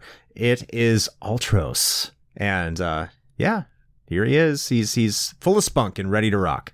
Man, it's like one of your party members will be like, don't you ever learn? Like, don't you ever give up? And he says, Mama always said I was a slow learner, but at least I never give up. Dude, I love this scene, this whole scene so much. I know that you love Ultros. Do you want to talk about it? Yeah. So like, this isn't a real boss fight. This is just kind of an introduction to another character. You still have to fight because he can still kill you here. Oh yeah. It's definitely a real thing. So you still have to put up a barrier and do your best. But in the middle of this fight, all of a sudden Realm, surprise, surprise, has been tracing you this entire time and says she's going to join your party. And this is where you find out that Realm is a bit of an artist. She likes to draw pictures. And so Realm offers to draw Ultros' picture. And when Ultros says he has no time for that, Realm gets very, very, she pretends to be upset. She puts on the crying face. She says, if you don't let me, in a very dark sequence, she says, if you don't let me draw you, I'm just going to jump off this cliff. And Ultros goes, no, I wouldn't let a child do that. Go ahead and draw me. So you get back into the battle sequence here. And what you have to do is you have to use Realm's sketch, which is, by the way, a completely useless ability, if I'm being honest. But once you sketch Ultros, she draws a picture of Ultros, and then it uses his ability against him and uses Tentacle. And he calls himself a washed up octopus that should have seen through it, and then he just leaves the battle. Like it's not an actual defeat. He's just like, oh, I suck, I'm leaving. It's so funny, this whole scene. Whenever she first comes in, when Realm first comes in, Locke has like an address the audience thing where he jumps to the center of the screen and he's like a pint-sized virtuoso and an egotistical octopus. Do I even want to know what's next?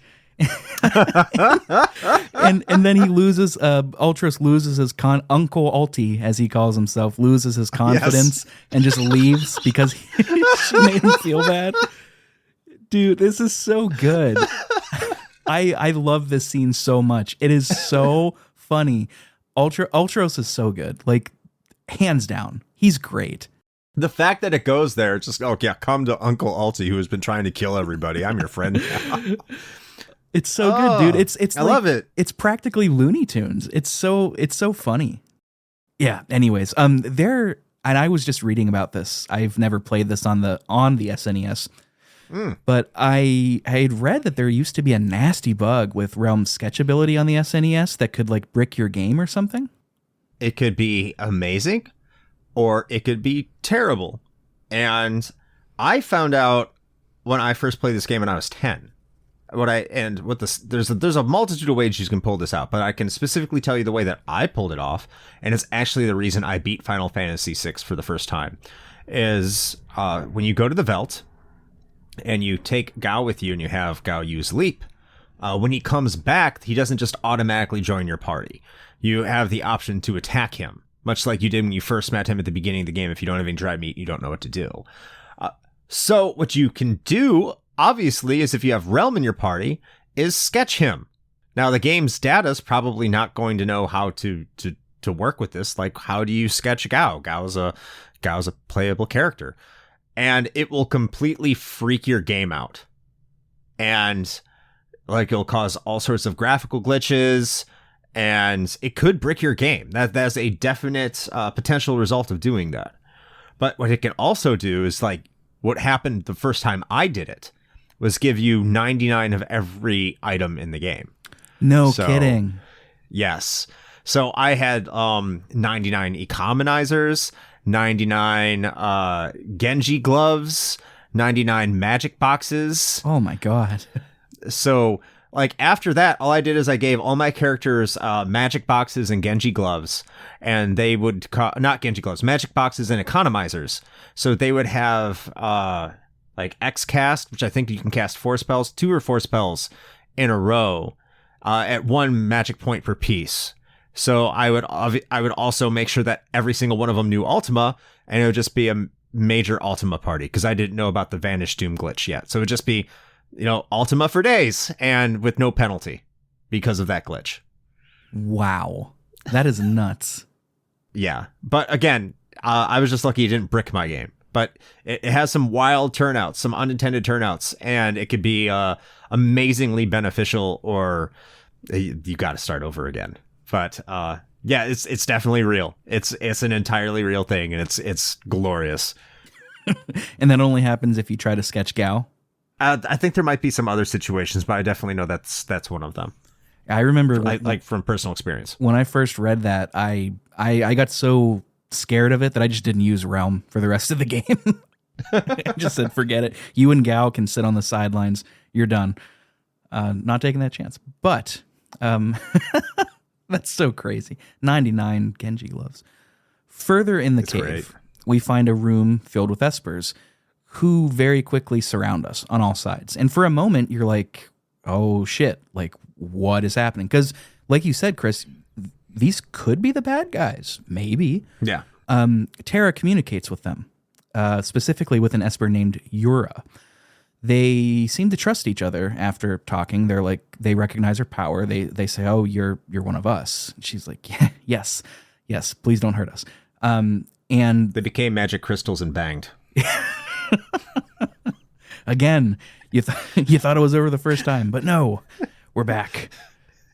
They what happens is they explain themselves. They were like, we came to do something nice for our brothers and sisters who didn't make it from the first time Gestalt came in and kidnapped them.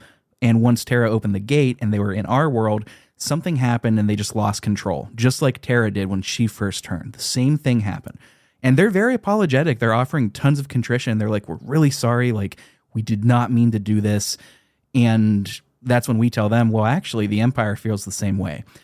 Now, me as an adult hearing that, I would have been like, if I were an Esper, I would have been like, oh, yeah, sure. Okay. But the Espers seem receptive to this. They're like, okay, let's all go. We're all going to go together with the General Leo. And we're all going to just talk.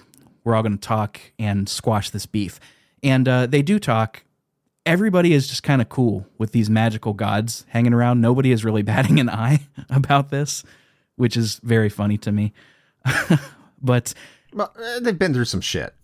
That's true. That is true. Mm-hmm. General Leo talks with the Espers, and both sides are like, because it's General Leo, right? He is a good man. And both sides, they're like, what we did was inexcusable. No, what we did was inexcusable. And everybody, it seems like things are gonna work out. Even Locke and Celeste almost get to reconcile, to which Realm says to Strago, "They're hot and heavy, huh, Grandpa?" Which is really good. Locke even like goes so far as to look at the camera and do like a little wave. So this is telegraphing that this could be the end of the game. But then we hear Kefka, his laugh, and he's back. And he brought reinforcements. He brought Magitech soldiers. He not only starts to have them like burn and destroy the cities, but one by one, all of the Espers that came, murders them. Just somehow instantly turns them to magicite. He knocks our party out completely.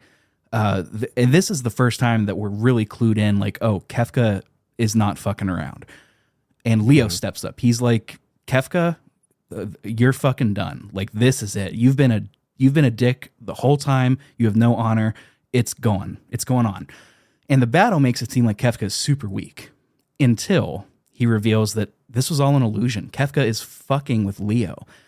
He tricks Leo with a mirage of himself, with an illusion of Gestalt, right before reappearing, and he's screaming, "Die, die, die," as he's like stabbing him. He kills him right on the spot. And this, like when I first played this, I knew that Kefka was ultimately going to be the bad guy. And I think we've said that in a previous episode, so I don't think it's a spoiler. But this scene is, I remember thinking like, oh shit, like Kefka means business. I know the poisoning scene at the very beginning of the game, that I was like, oh my God, Kefka's a psychopath. But here, where he's using all of this power that we did not see previously, I was like, oh man, Kefka is the real deal. Well, remember that prior to you having Magicite, prior to you breaking into the lab, they did not know that Espers could turn into Magicite. That's why they would throw their corpses down into like the bottom of a ditch. They couldn't fully extract all their powers. So now after you let all the Espers go, they realized how to extract power from Espers in the most efficient manner. So they just did that with Kefka. And they told you, yeah, like, oh, we performed too many experiments on Kefka, and you know his mind is shattered, and that's why we locked him up. I think I kind of answered that question I had from earlier. Why did Gestalt let him go? It's because, well, Gestalt is power hungry. That's all he cares about is power. He cares about conquering the world and consolidating power under his own rule. And here he has someone, yes, he's completely psychotic, but he believes that he will do everything that he is told to do. So yeah, just give this dude all the power in the world. And here he is he's continuing to become more and more psychotic, because what you learn is him gaining more magic makes him more psychotic, pushes him more and more to the brink. Because yes, he's been psychotic up to this, but now we're seeing like, yes, he's villainous, but he has never been able to take actions into his own hands. So now he's becoming more and more empowered. This is the development of a real villain. This is why I think so many people love him as a villain, because he's always evil. But the methodology of which he increases his villainy and the power of which he comes to it, and there's no frills about it, as we already explained. He doesn't have this backstory to make you sympathetic to him. And if it was to make, if you do feel sympathetic about it, you shouldn't feel sympathetic about it now, because now he realizes this power I have that does make me psychotic. It feels good, and it just enables these extremely inherently evil feelings that I have inside and empowers them. So this is why, like, I've heard some people say they don't like Kefka as a character. No, he doesn't have layers, but he is the manifestation of evil without excuse, but he still has a personality to him. And that's why so many people love the way he is and don't want him to change. And this is like another character in Suikoden too, Luca Blight. That's another reason they love that character. Sometimes people love evil characters for the sake of them being evil. And that's all they want them to be. And they want them to be the most villainous characters that they can.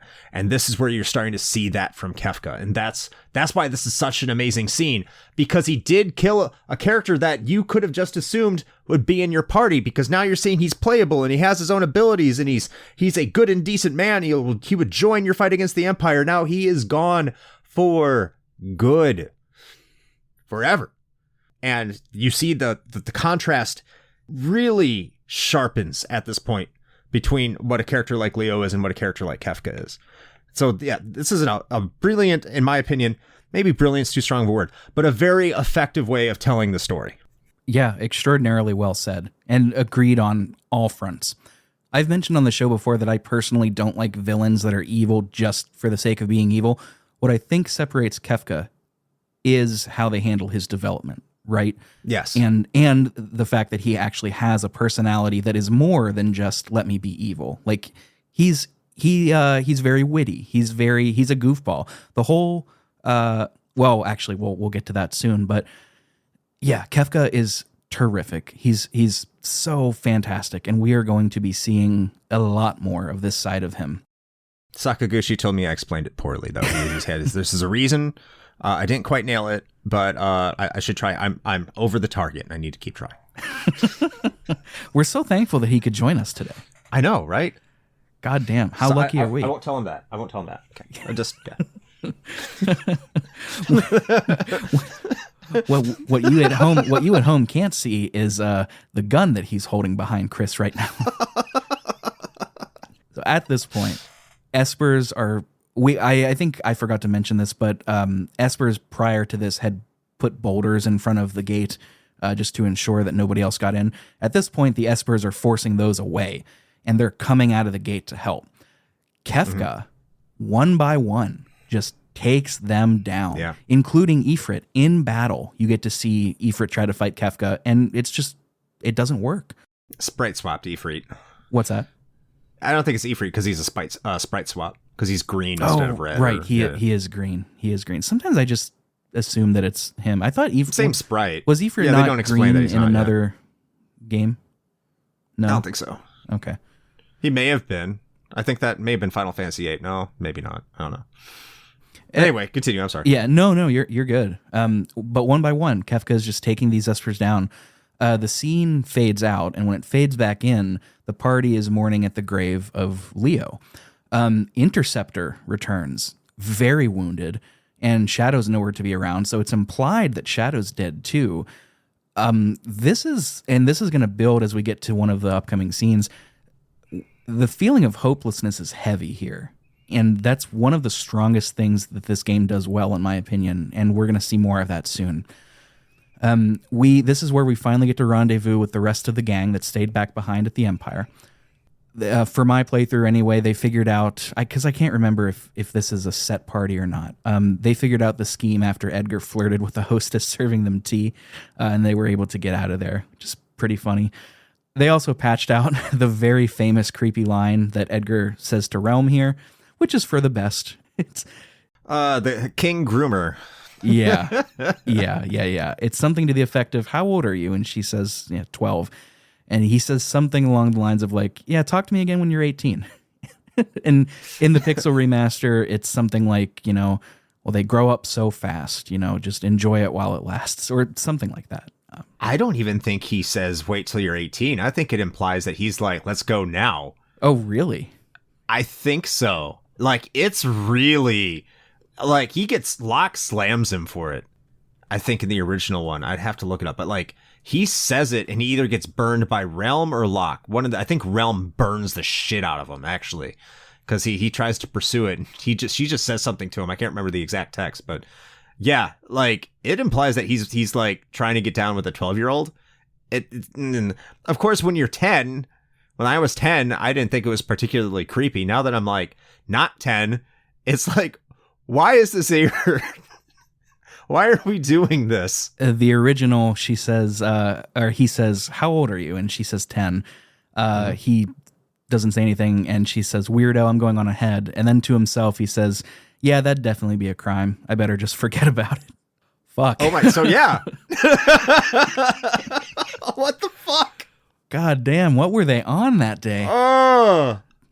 Was that the Japanese version or the American one? I think that was a translation of the Japanese text. Because the Japanese text was there, but I couldn't read it all that quickly. And Woolsey, yeah, you pretty much kept the spirit of exactly that. Hooey boy. Yeah. Do you want to talk about what we said we would get to here? Is how are they turning them into Magicite when we thought they did it willingly? You said that you had a theory for that, right? Oh, like a little bit later, but like, okay, yeah. Because to me, in my mind, I'm still unsure. Okay, I did say I had a theory. I'm trying to remember what that theory is. While you're remembering, I'm going to read off a couple more of these responses from our community forum. I didn't want to go for too long. Sorry. No. Take your time. I'm being Canadian here, so. You've written this new book. Wah. Chris from A Novel Console writes in, if there's one thing I love, it's sprite murder. Apart from Final Fantasy Tactics, Final Fantasy VI does it well. And we've seen a lot of it. I was originally attracted to it because of that when I played it as a kid. Then I realized the story and characters were actually great. I've never finished the game, but someday I will. 6 is my number 4 favorite game of all time, and I will absolutely throw hands with anyone that says it's not the best Final Fantasy game. So the first one we read, Dave said that it wasn't, so good luck, you two. We'll throw you in the Coliseum. Have fun. Okay, so my theory is going to be really quick. Yeah. It's just he learns a spell to turn them into magicite. Through the accumulation of power that he had through the additional magicite, now they know they can turn to magicite. They devise a method, because they're very technologically advanced. I understand it's steampunk in nature, but there is a lot of technology in this game, obviously. So they find a spell, and he's magically infused to all hell. So now he has tons and tons of power. So he just comes up with a spell in order to do it. So yeah, before it was, they had to do so willingly. Like once they died, they turned themselves into magicite. But now that they know that they can turn into magicite, they've found a way to just turn them in magicite upon death instead of just letting them die. It has to be that. It has to be that. Because I can't think of any other reasonable explanation for it. It's as good of an explanation as any. I mean, it makes sense. It makes as much sense as it can, given the information we have. I think I had a better theory when I was thinking about it earlier, just escaped my mind. Well, hey, if it comes back, flag me down. Just stop the podcast. Hey, listen, I figured it out. I'll hit stop in Audacity and be like, I have it! So, Gestahl and Kefka have now arrived at the Esper Gate, gloating that it's already been opened by the Espers. We've been sort of playing into their hand, or at least that's what they like to think. Inside is the source of all magical power. We've talked about it before, the Warring Triad. I think I mentioned before about how the statues need to face each other because they keep them in check. So Gestahl only cares about taking their powers for himself. And this is where it begins. The continent begins to split, and it floats up into the sky. This is the aptly named floating continent. And as it's splitting, you get flashes of like the townspeople reacting. They're running away as the land begins to crag and crack. Like some folks fall down into the cracks, into their death, as this thing floats up to the sky. And we see it kind of in not like a cutscene, quote unquote, but like the SNES version of that as it floats up into the sky. This is where the game starts to get intense, and this whole next section is what makes this game so special. I actually thought when the floating continent, I thought it looked like a monster, like a pre-rendered monster when it floated up there. Yeah, I could see that. It almost kind of looks like an Esper in and of itself, I thought. And I don't know, that's what I see. It's kind of like looking at a cloud. But in any case, you have to go to this floating continent, and thankfully your airship is all fixed up and ready to go because Setzer stops by and says, "Hi, everybody. It's you already brought your party. We already just talked about that. So you have your airship back, and if you haven't tied up loose ends, it's time to do that. Go to the auction house, get some espers, maybe get some magic. Do so in the little cave system next to Tamasa, and make sure that Sabin knows the Windblade ability, because that's going to be coming in extremely handy very soon. And once you do that, it's time to head to the floating continent. But before you can hop on there, the Empire has a bunch of support. So you need to start fighting some bosses, because this is an RPG, and that's what you do in RPG, is you fight bosses and you do things through battle sequences, because nothing can ever be so easy.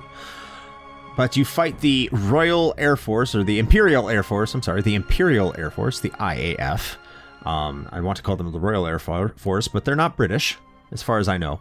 And this also involves a pair of friends that have come to see you. One that you are familiar with.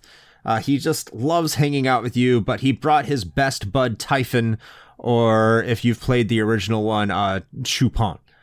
And he is a massive dick, and is... especially in the Colosseum later, because he can sneeze you off the battlefield. But here he has some weird elemental resistances, but that's here nor there. You take care of Ultros, who isn't nearly as fun this time. He's just kind of getting in your way because he feels like he just wants to. That's his job. He's your foil, he thinks, in any case. And you have to defeat both him and Typhon. And then once you accomplish that, you have to fight a giant... mechanical ship with the face like a big bullet bill, and as you're falling through the air, as you're falling, much like falling down a waterfall and having to fight fish. Now you're falling through the air, fighting a like bullet bill looking plane of some sort. And I'm gonna be honest with everybody right now on this play. I always like to be a little underleveled in JRPGs because it makes it more fun, right? It makes it challenging. Sure. I was more underleveled than I should have been here, and for the floating continent, I was mad this whole time because I kept dying, and I was getting really frustrated. The Pixel Remaster has a quick save option, so that was helpful. The difficulty ramps up. It really does, and this Air Force, this Bullet Bill ship, what makes it tough is it has two arms, two like side cannons, so it gets to attack 3 times in a row. And some of its attacks are really nasty. So you got to take care of those arms, those appendages first before taking care of the ship. Otherwise, you're going to have a really tough time.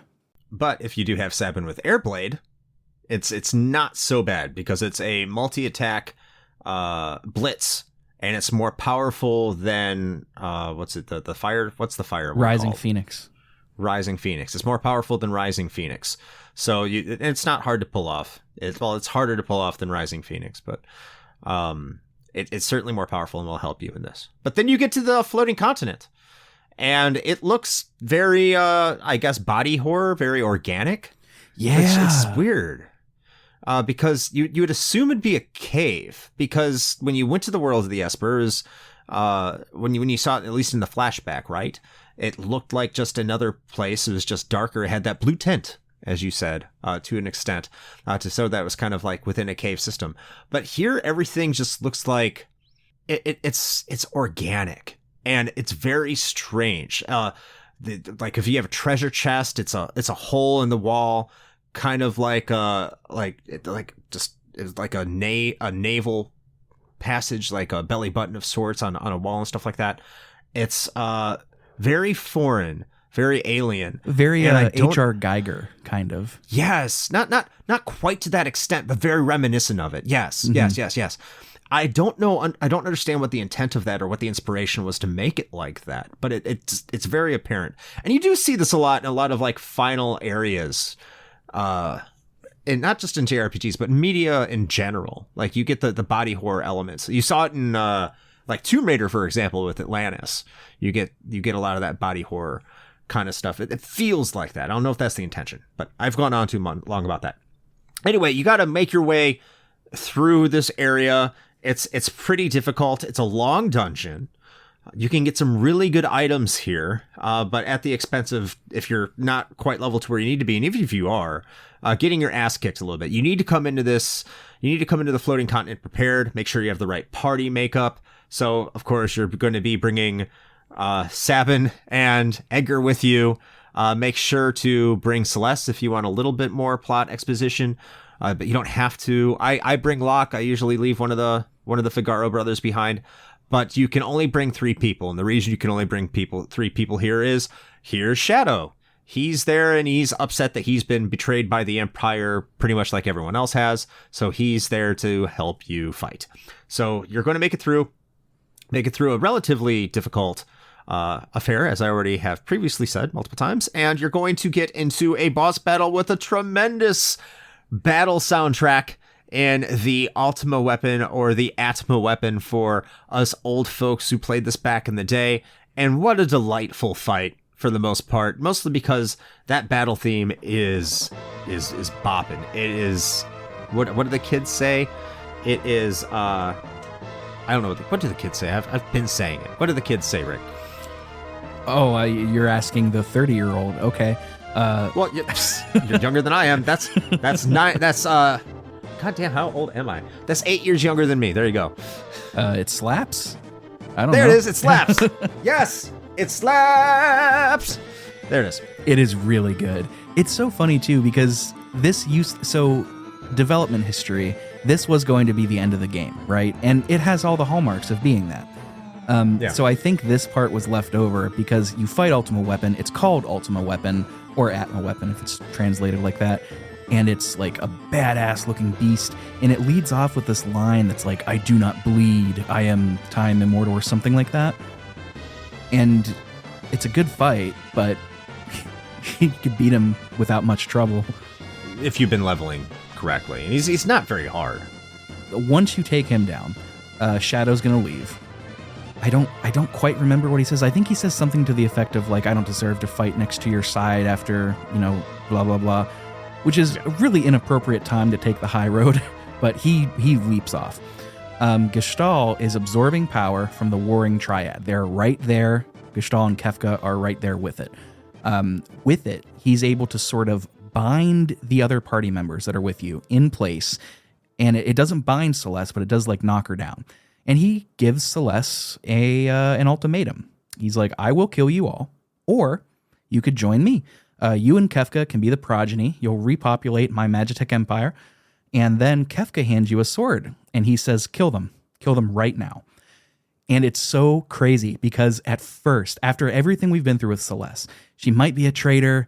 She says she wasn't. She did help us, but we're still not quite sure. We haven't heard her side of the story. She accepts the sword and walks towards us. And you have this brief moment of like, holy shit. But then she reflects and she's like, war is pointless. This isn't going to help anybody.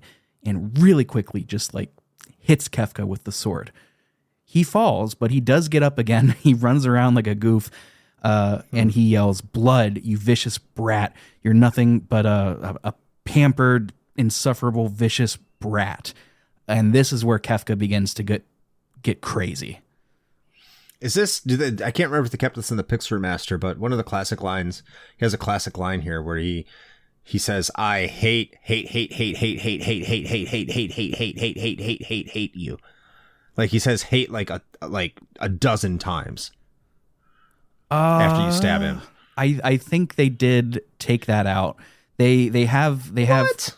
I know. They have like a really quick, like these 3 text boxes that go by really quick, and he's just like insufferable, immature, awful, blah, blah, blah, blah, blah, brat. So I think they might have taken that out, which, again, they should have kept it. Oh, okay. But yeah, he starts getting unhinged here. And now the Emperor's kind of like, He realizes real quick that he's in trouble. I may have made some mistakes in my strategic planning. Kefka, could you just like calm down? Like I'm supposed to be in charge here. I do want a world to rule. And Kefka's like, nah, dude, go fuck yourself. Like it's my world now. Shut up. He's like, Kefka like just like completely Cartmans the Emperor here. And so they start to. Kefka gets into it. And now he starts toying with the Emperor like he's dinner. Oh, this is so good. And he's just like, you know what? I'm just going to start throwing lightning bolts. So he throws lightning bolts like right in his general direction. Doesn't hit him. And just makes Gestalt like avoid it and try. He has him moving all around this like little battlefield map. And it's just like, run, or you'll be well done. And well, the reason that he's doing this is because, and it's hard to tell because SNES, and we're in the battle formation, like the battle screen. Kefka says it's because he's in the middle of the Warring Triad. That's where he went after Celeste tried to get him. He went into the middle, and he's saying that this is absorbing all the magic. That's why the Emperor's magic doesn't do anything. And the whole time the Emperor is trying to attack Kefka, Kefka's wagging his finger at the screen. He's laughing. He's like pretending to be shocked. That's right. Yeah. So Kefka is, like you said, he's toying with him like he's dinner. He's playing with his food. And eventually one of those lightning bolts that you mentioned, he's commanding the warring triad. He's shouting like, get him, kill him, get him. And eventually it does. It gets Gestahl. Gestahl falls. And before Kefka kicks him off of the continent to his death, Gestahl says, the world is about to learn the meaning of fear. Yeah, it's a great line. It's so good. It makes you wonder what Gestalt's actual intentions were. Like what was his objective? Did he just want to rule the world? Is he just a power hungry? Like he wants power, but he wants to rule. He wants to see himself maybe as a benevolent ruler, and just he is the way. But he now realizes that a psychopath is about to rule the world. Someone with no moral code or compass is now about to be in charge. And I think that's what he realizes, and that's why he tries to stop him. What I do wonder is why do the Warring Triad submit to Kefka's will? That's a fantastic question. The only thing, and if there is an in-game explanation to this, I don't know it. What I had assumed was it was kind of like the trope where like the gods or the supernatural beings are indifferent to human life, and it's like it just doesn't concern them. So they're like, we're not part of your morality. We don't care. That was my read on it. If there is an in-game explanation, I either didn't get to it yet and forgot it, or I just never saw it to begin with. So I don't know. Yeah, I may have missed it too, because like I never thought about it, because the scene itself is so good that you don't stop to really think about these things. Yeah. It's like, oh wow, he's commanding the Warring Triad, and I never asked myself, wait, why are they listening to him? These are like three really powerful. Maybe it's because they're imbalanced and they can't attack each other, but together they can attack things. I don't know. Doesn't really explain it. Regardless, Shadow comes back to save the day.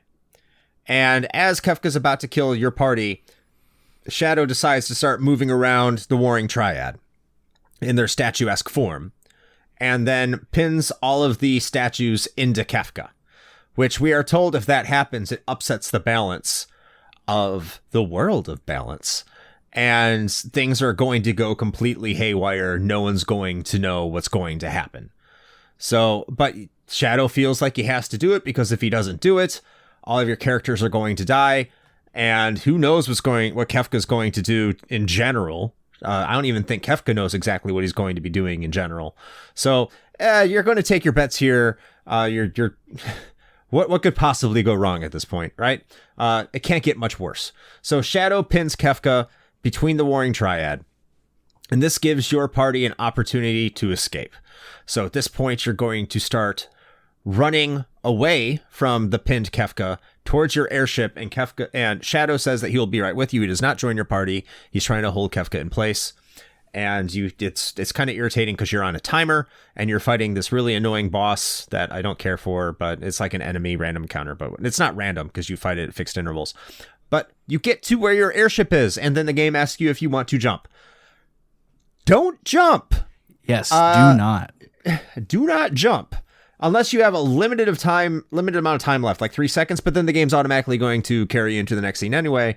And the game even tells you if you like back off away from the jump point and come back to it, one of the options is gotta wait for Shadow. Yes, this is so good. Because if you do not wait for Shadow, you're never getting Shadow again. Shadow is gone forever. He is dead. Yeah, he will canonically die if you don't wait for him. That's right. And you're going to get there with plenty of time. Like you'll get there with like 2.5 minutes left. And before the age of the internet, what are you going to do? He died in my first playthrough. I'm sure most people experience that same thing, because he doesn't join you until 6 seconds are left, 6 or 5 seconds or something like that. Yeah. So you have to really wait. And it's awesome though. Like you want to keep Shadow because he's great. You're a gentleman. You're a nice guy. You're a nice person. Don't kill Shadow.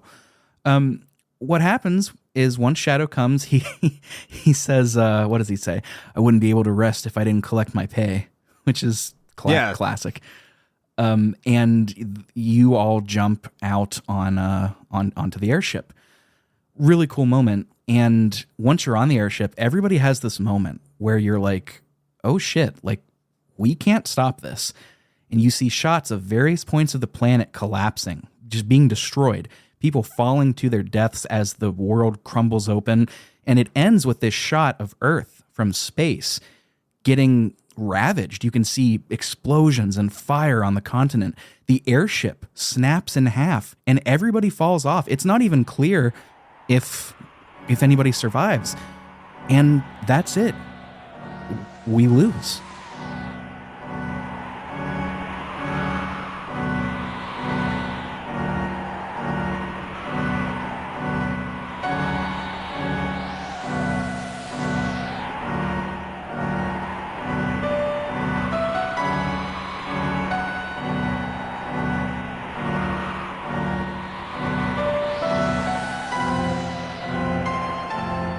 I remember playing this game when that happened for the first time, and it was just like, what happened? Like, what's next?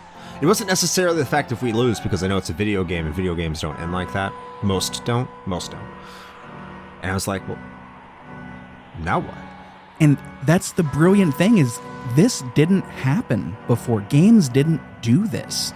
Games had good endings. You were the good guys. The good guys win. You definitively lose here. It's incredible. The world is altered. The bad guy... Not only do we have a new bad guy, but the bad guy is really bad, and he's really powerful, and he just destroyed the world. And you have no idea what exactly that means. You see this panned out view of the entire planet. And you see like explosions happening all over the world, and you see the continental shift and split of the world, and just, everything's being radically altered. And yeah, you're right. That didn't happen. That never happened. If you had an alternate world, it's like you stepped into a portal, and it's like, well, this is what it'd be like if this didn't happen. Or you might go through time, but Chrono Trigger wasn't out yet, so there wasn't really a game that really did time travel all that well yet, or at least conceptually, or at least at a mainstream enough level that most people would have heard about it. So what happens next is that you find yourself as Celeste, and you're being taken care of by Condom Sid. And he says, oh, you're awake. I think it's been a full year, since the events at the end of the floating continent had happened. You're on a tiny island, as far as you know, in the middle of nowhere. There's no observable land around you.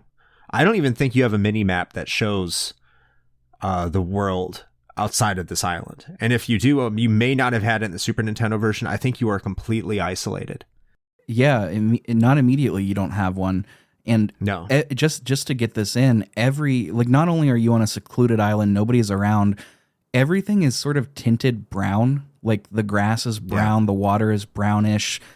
Everything is just decrepit and destroyed. It's like post-apocalyptic. Straight up, in every sense of the word. And it is. And you discover that Sid, who you have learned over time is a father figure to Celeste. Not her actual father, but a father figure. I think you did mention that earlier. He is suffering with sickness. He is ill, and he needs to be taken care of.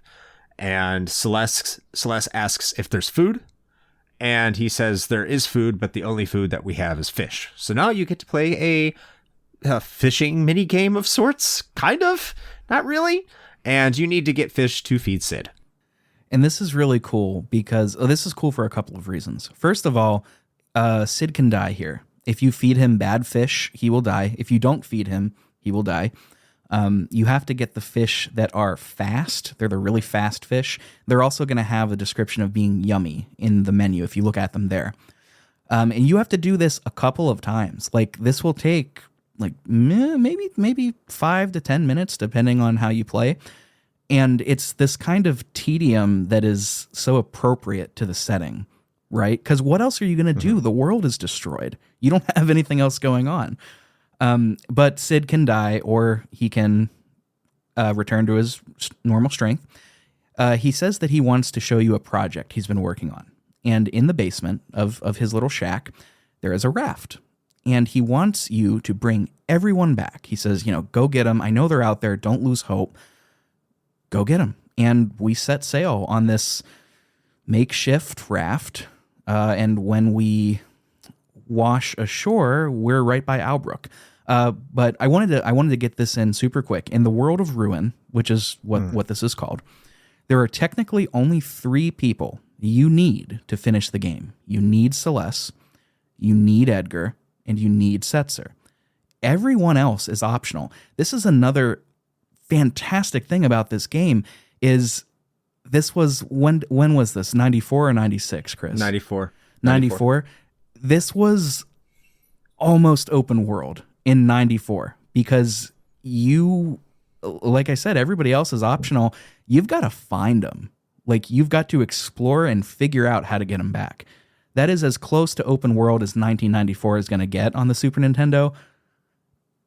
That is just wild to me. It is so cool. But for this, for the next episode and for the rest of this episode, we are going to try. I do want to cover something very, very, what I think is very important with the Celeste Island. Kind of doubling back. And I love the fact that we're talking about the open world here. Talking about Sid.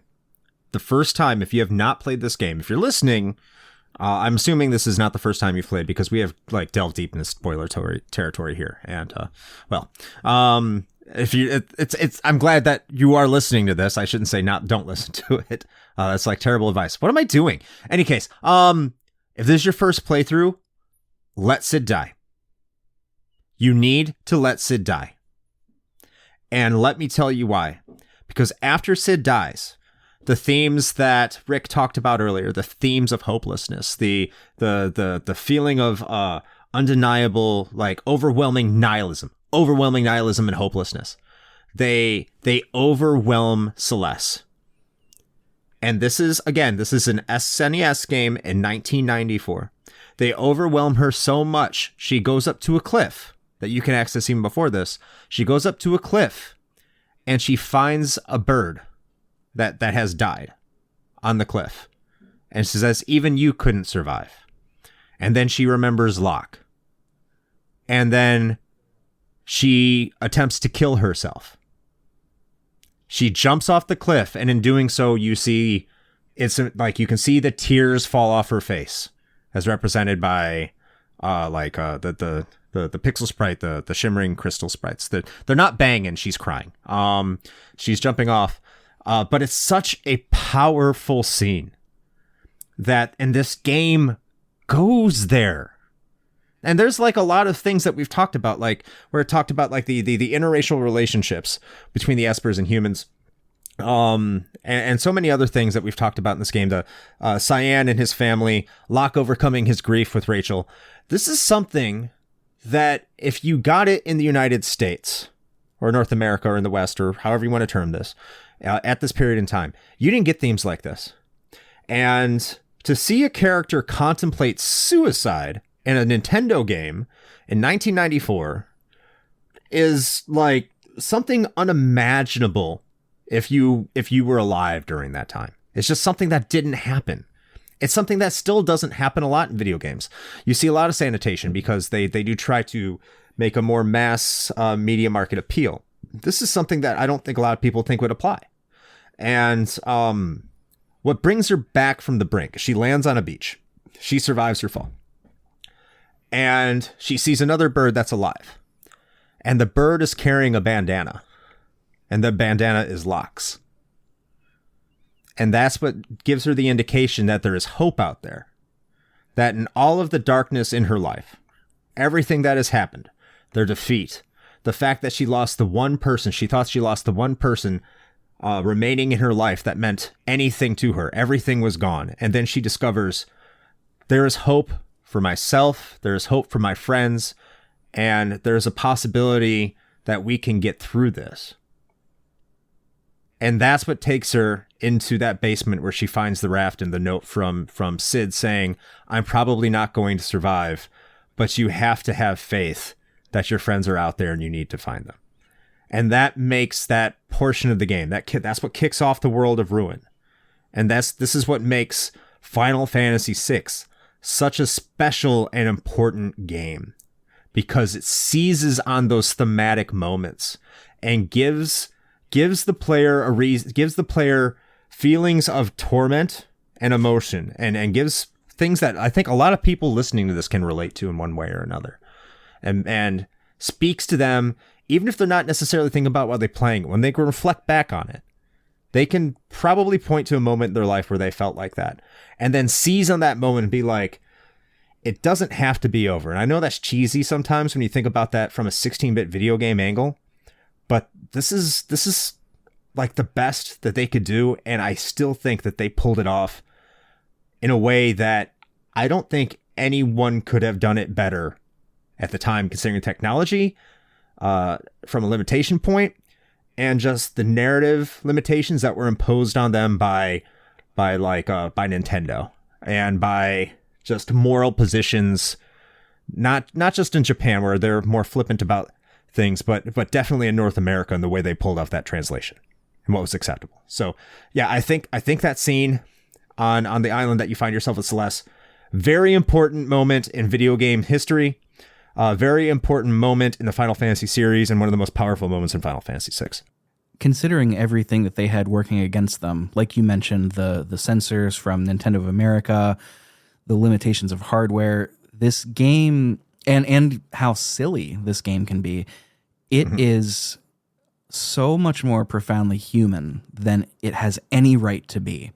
And this was in 94. It's 2023, and most folks these days are not still on the, like, oh, are video games art? I don't know. Most people are not feeling that way anymore. But to those that do feel that way, they've been telling these kinds of stories since the early 90s. It is, and granted, this is one of the best examples of it. And this scene, it's insane to me that you can miss this if you let Cid live. It's nuts. IMO, in my opinion, it should have just been scripted that Cid dies, so you can see this. It fits the tone, it fits the thematic material, it fits Celeste's arc, it fits everything. Why? It fits Cid's arc. Yes, dude. Why they chose to hide this or make it optional? Yeah, don't make it optional. Good catch, man. I think I may have forgotten to even talk about it in the notes, and I'm glad that you brought it up, because this is an incredibly important and pivotal scene. So yeah, in fact, you might even just want to let Cid die in general. I can't bring myself to do that because I'm a softie and I don't want to kill Cid if I have the option. But it provides for a better scene and a better narrative. So kill Cid. I mean, he kind of deserves it anyway. But yeah, great moment. 1000%. Yeah, good catch, dude. Good catch. So however you get there on your raft, whether it's via Cid's death or his encouragement in person, you take the raft and you arrive at Albrook. This is familiar to us. We've been here before. This is for this episode where we are going to cap it. The next episode will be the final one. This is not going to be a repeat of Final Fantasy IX, everybody. I occasionally will get an email from listeners asking where it is. Folks, let me tell you now, I've apologized for this before. That was 100% it wasn't 100% my bad. I'm not going to take all the blame for it. But as a planner, I should have planned a little better. This is not going to happen. We are going to record part 4. It will be the finale. We will talk all about the world of Ruin, which Chris off mic has described as a character collectathon. And that's not wrong. So we're going to go through rounding up the characters. Some of the backstories we're going to get more in depth on. I can speak from a personal standpoint. I don't really want to do Gal's backstory, so I'm probably not going to pursue him. But we're so good. Is it really? Yes. Okay. We will. Maybe we will. You are the bona fide expert here compared to me, man. I'm gonna go wherever you steer the ship. But that next episode, that's what we're gonna do. So for now, sit tight. The next one will come out next month. And as I do at the end of every one of these so far, immense thank you to Chris, not just because he's a good podcaster and a good and a knowledgeable person, but time. This is taking time, and I'm so appreciative of you, man, for helping me out in so many episodes in this way. Really, really fantastic dude, and really fantastic show. Check out Retro Hangover Podcast. It is really, really good. I just personally listened to not an old episode, a couple weeks old episode of the most overrated series, and I'm not going to spoil what any of them are, but when Chris said his number one out loud, I was like, oh yeah, that tracks. So just saying, everyone, it's a really great show. You should check it out. Chris and Shane both are fantastic. Yeah, thanks again for having me. I really do appreciate it. And thank you for the kind words, man. I definitely do love your show. That's why I take the time to hang out and do these episodes. I mean, I love talking about Final Fantasy VI, but it wouldn't be great if I didn't have someone doing some great hosting duties on the other side over here and having great conversations. So once again, thanks for having me back. I look forward to capping this off in part 4 with the finale. Me too, dude. This is already becoming some of my favorite episodes on this show, so it's going to be great. Folks, you can find Retro Hangover through the episode descriptions of the past 2 installments of this, but as ever, they'll be in the show notes here as well. You can also find our socials, Instagram, Twitter. Those are the quickest places to get in contact with us, but there's also the Discord. Join the Discord, folks. It's free, and you get to hang out with a lot of really cool people. It's a lot of fun. I really like it. I get a little dopamine hit every time someone signs up. I also get a bigger dopamine hit when people sign up for our Patreon. just being perfectly honest, people. Patreon.com/pixelprojectradio. You've heard me talk about it before. Check it out. It might be right for you, and if it's not, that's fine too. We're just happy that you're here listening.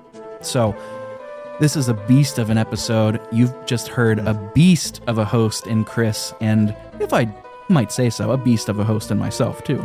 Talk all about one of the greatest games of all time. We're going to cap it next episode. Thanks again to Chris Coplien of the Retro Hangover Podcast. My name is Rick Firestone, as always. And for now, I'm signing off. See you next time, folks. Goodbye.